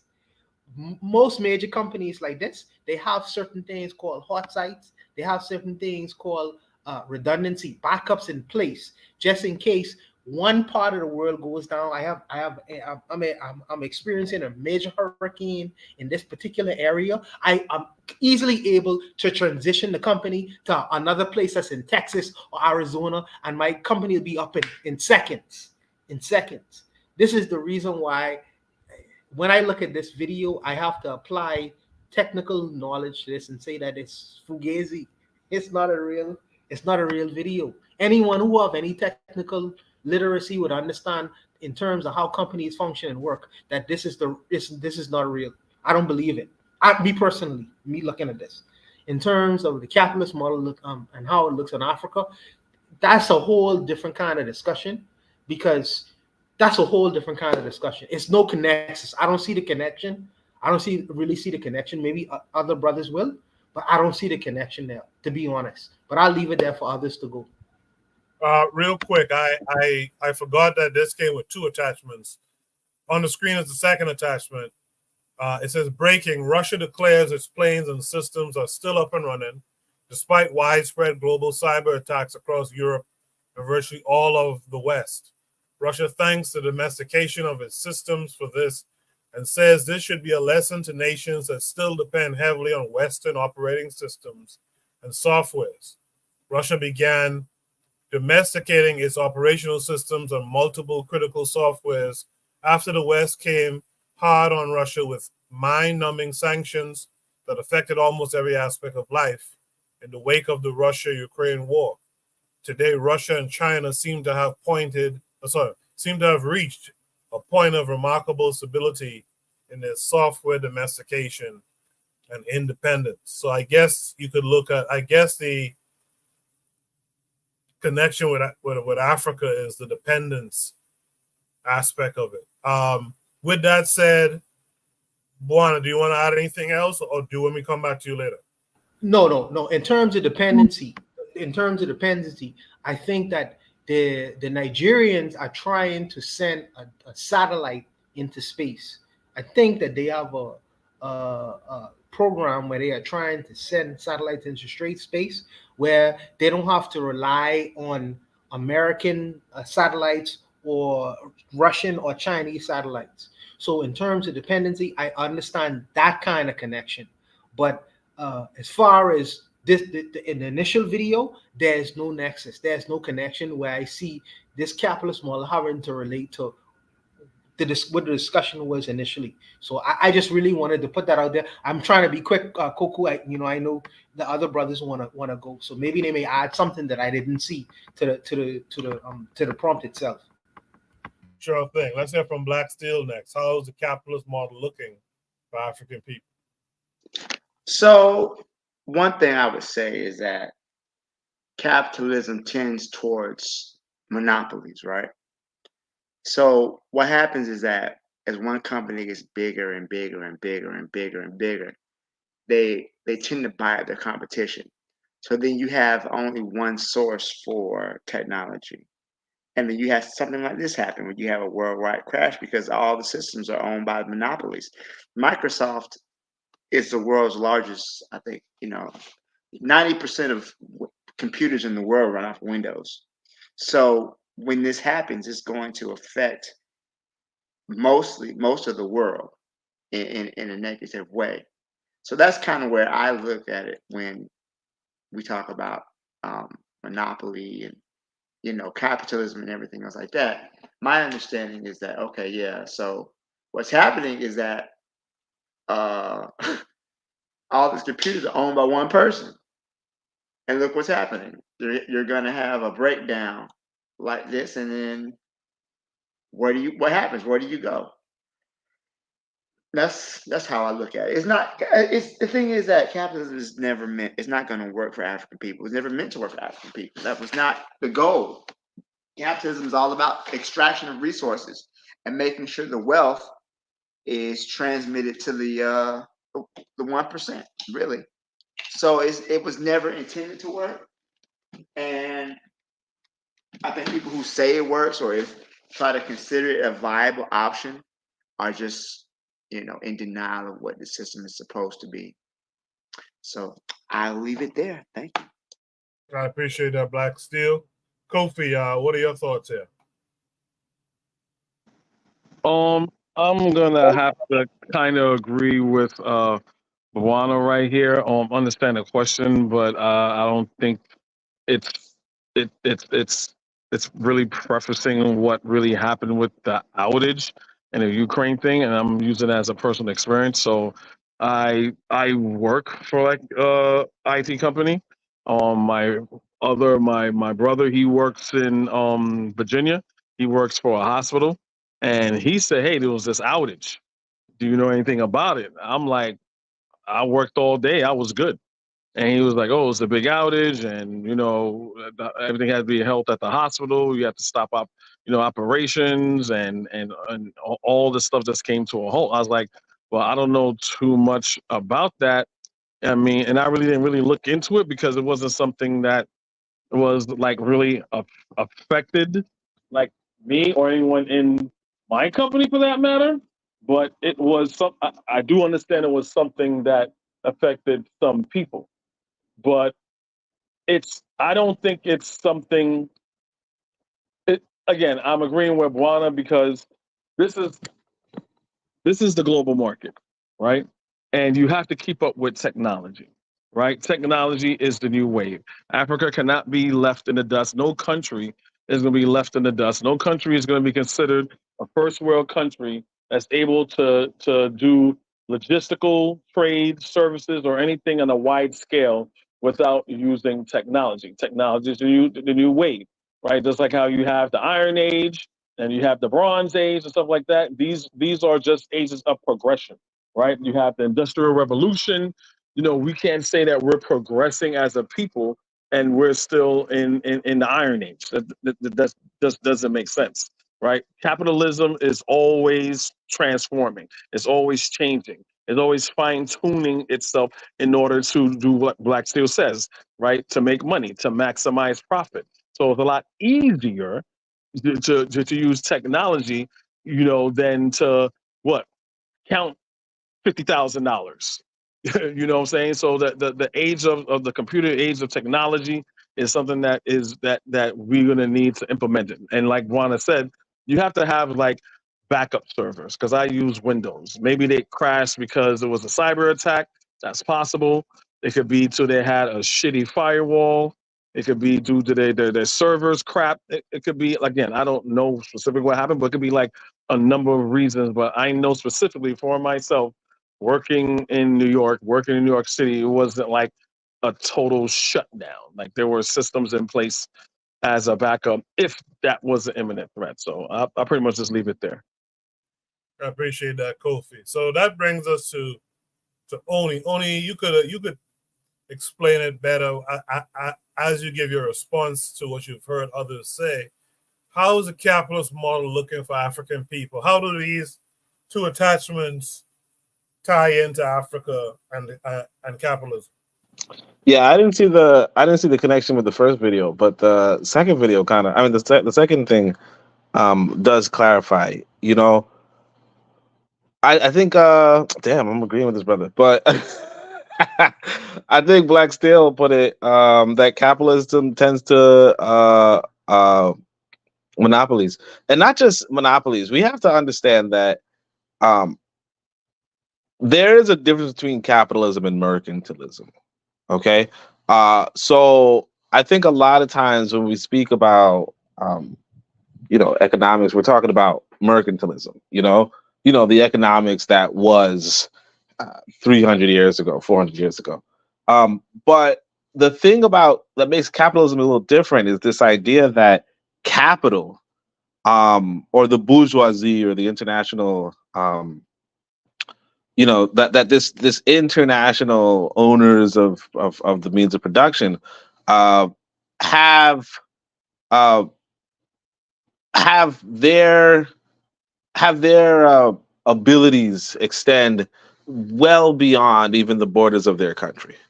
So this outrage, I didn't see it because I'm on Linux, obviously, but a lot of people were impacted across the world, right? In Europe, in America, and maybe some other places, right? Um, Now, people in China weren't really impacted. People in Russia weren't impacted. And of course, a few people who probably didn't update their computer probably didn't have any sort of issue with this.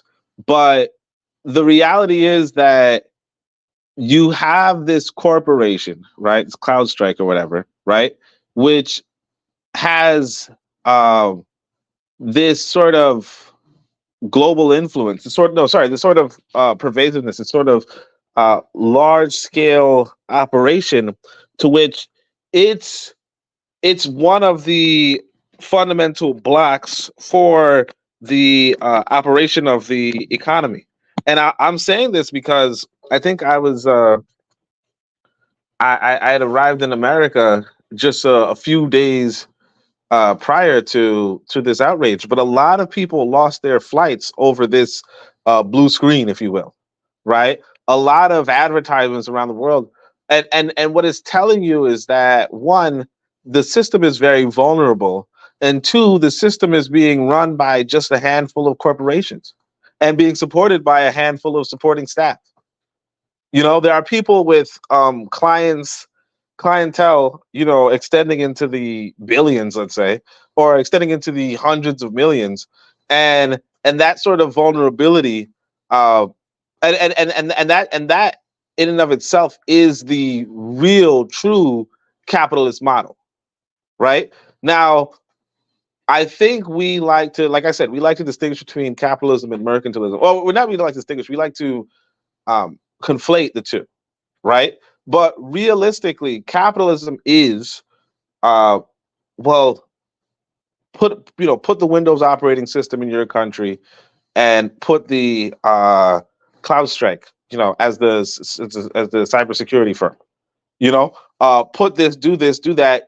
Follow what is, in a sense, most profitable, most cheap for you, but not necessarily doing for self as Russia and China have demonstrated.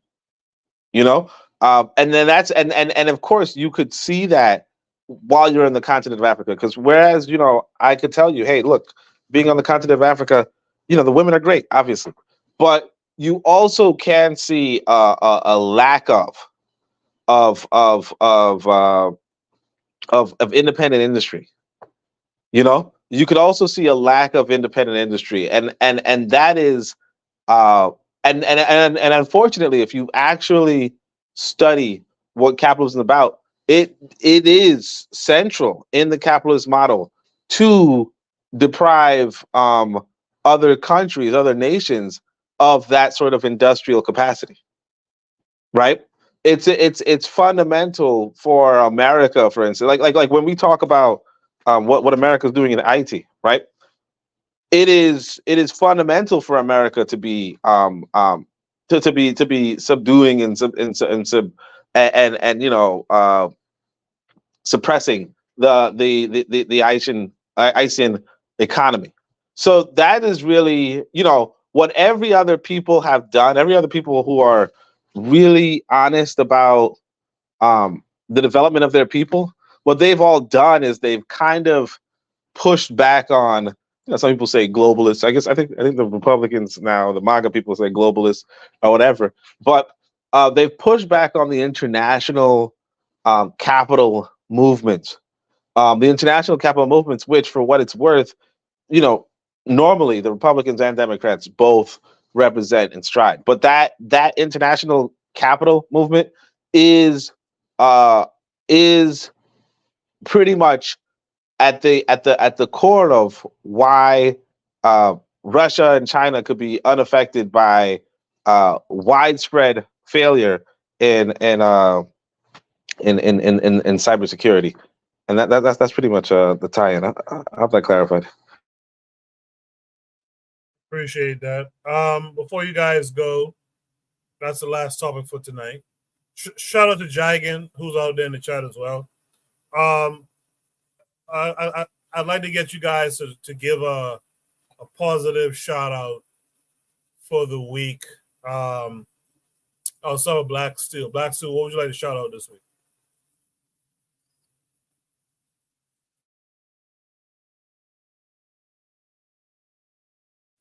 Black Steel, if you're there, we can't hear you. All right, maybe Black Steel left already. Buana, what would you like to shout out this week? Yeah, so shout out to the sister from St. Lucia, first and foremost, for the 100 meters. Shout out to my sister Sha'Carri Richardson as well for the silver medal. She did very well. She come back when people didn't believe in her. And so shout out to Sha'Carri Richardson for proving all the haters wrong. To be the second in the world, best in the world, is still a feat beyond none. She come out of obscurity. People discredit her. People say she can't do it. But to be the second best in the world, that is a feat beyond measure. So shout out to her as well. That's why I shout out to the two ladies. I just really wanted to put that out there and just leave it out there.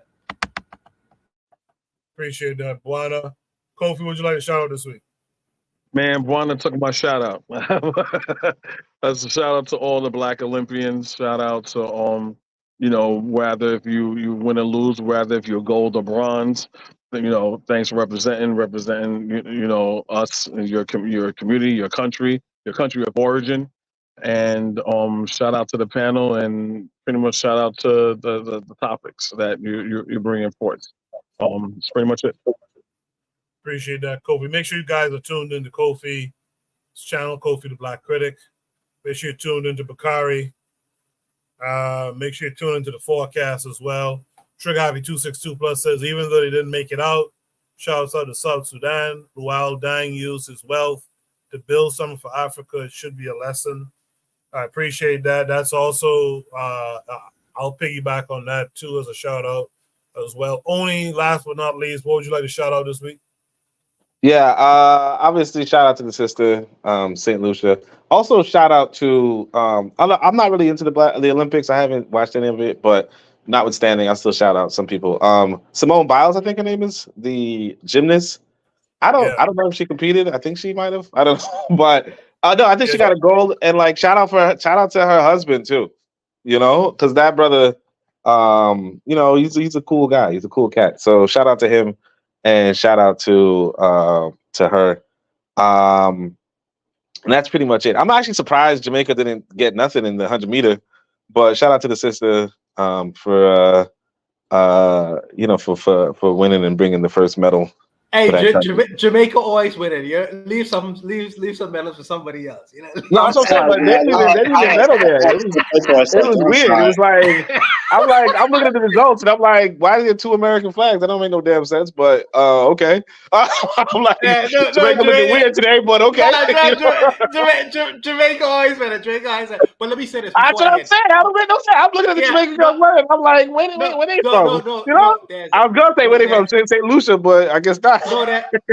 Shelly Ann Frazier, your 100 meter runner, she dropped out at the last minute. I think she may have had an injury or something. So that's probably the only reason why y'all didn't medal, because she would have probably medaled. But let me say this. Okay.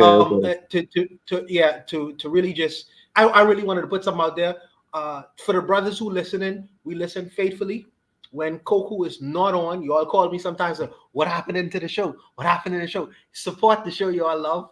And I know I'm guilty of not supporting of late. You know, you all contribute to the Bitter Medicine podcast if you can. This is a stream that is paid for. He got to pay for this. So we got to help him from time to time. Throw a hand in this direction. All the people under the sound of my voice contribute to the channel that you are getting a lot of information and entertainment from. I'll just leave it there. Yeah, I appreciate you bringing that up. As Brother Bakai would say, hit the Cash App.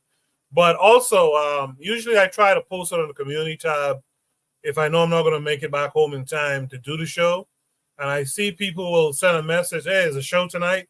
Yeah, if you click the bell, you'll get all the notifications, or you're supposed to get all of the notifications. Click the bell so you could be notified when I post that I'm not going to be on that night. So you don't have to be, looking around and inquiring. Did Black Steel ever come back? Yeah, I'm here. Sorry. Yeah. So only thing I want to shout out is right now, Great Britain and England is like currently in the middle of a race riot. So they got these racist English people going around jumping and beating up on Black people and Arabs and Indians. So I just saw a video of a brother get jumped by like 5 white people, and then some Asian dude jumped in to help him out in the middle of the fight, but he looked like he didn't really need any help because he was rocking their shit by himself. But yeah, so shout out to them brothers over there that's holding it down. So I don't know what's going on in Great Britain, but it's a bunch of racist white boys wandering the streets, jumping on any non-white person they can see, Black people in particular. So that's going on. Yeah, it's crazy. I'm sure we'll talk. I'll make it a topic next week. All right, much appreciated, Black Steel. Thank you for that. Thanks to everyone who participated tonight. Those of you in the chat, those of you on the panel, really appreciate you guys' input. Again, if you want to hear your topics discussed, join the Discord, post your topics, and they'll be discussed as well on here. In the meantime, check out the other shows on KWAZ Radio. Try to support the network. Hit the Cash App here, hit the Cash App there, hit the Cash App for all the different shows on the network. I'll be back next week, and hopefully you will too. So until next week, you guys be good. Peace.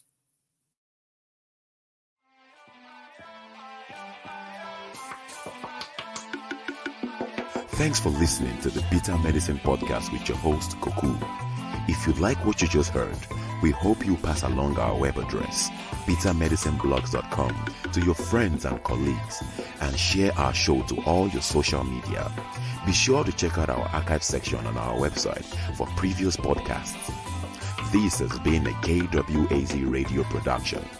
Join us next time for another session of the Bitter Medicine Podcast. Follow us on Facebook at Bitter Medicine Show, Twitter, Bitter Meds, Tumblr, Bitter Meds, Instagram, Bitter Medicine.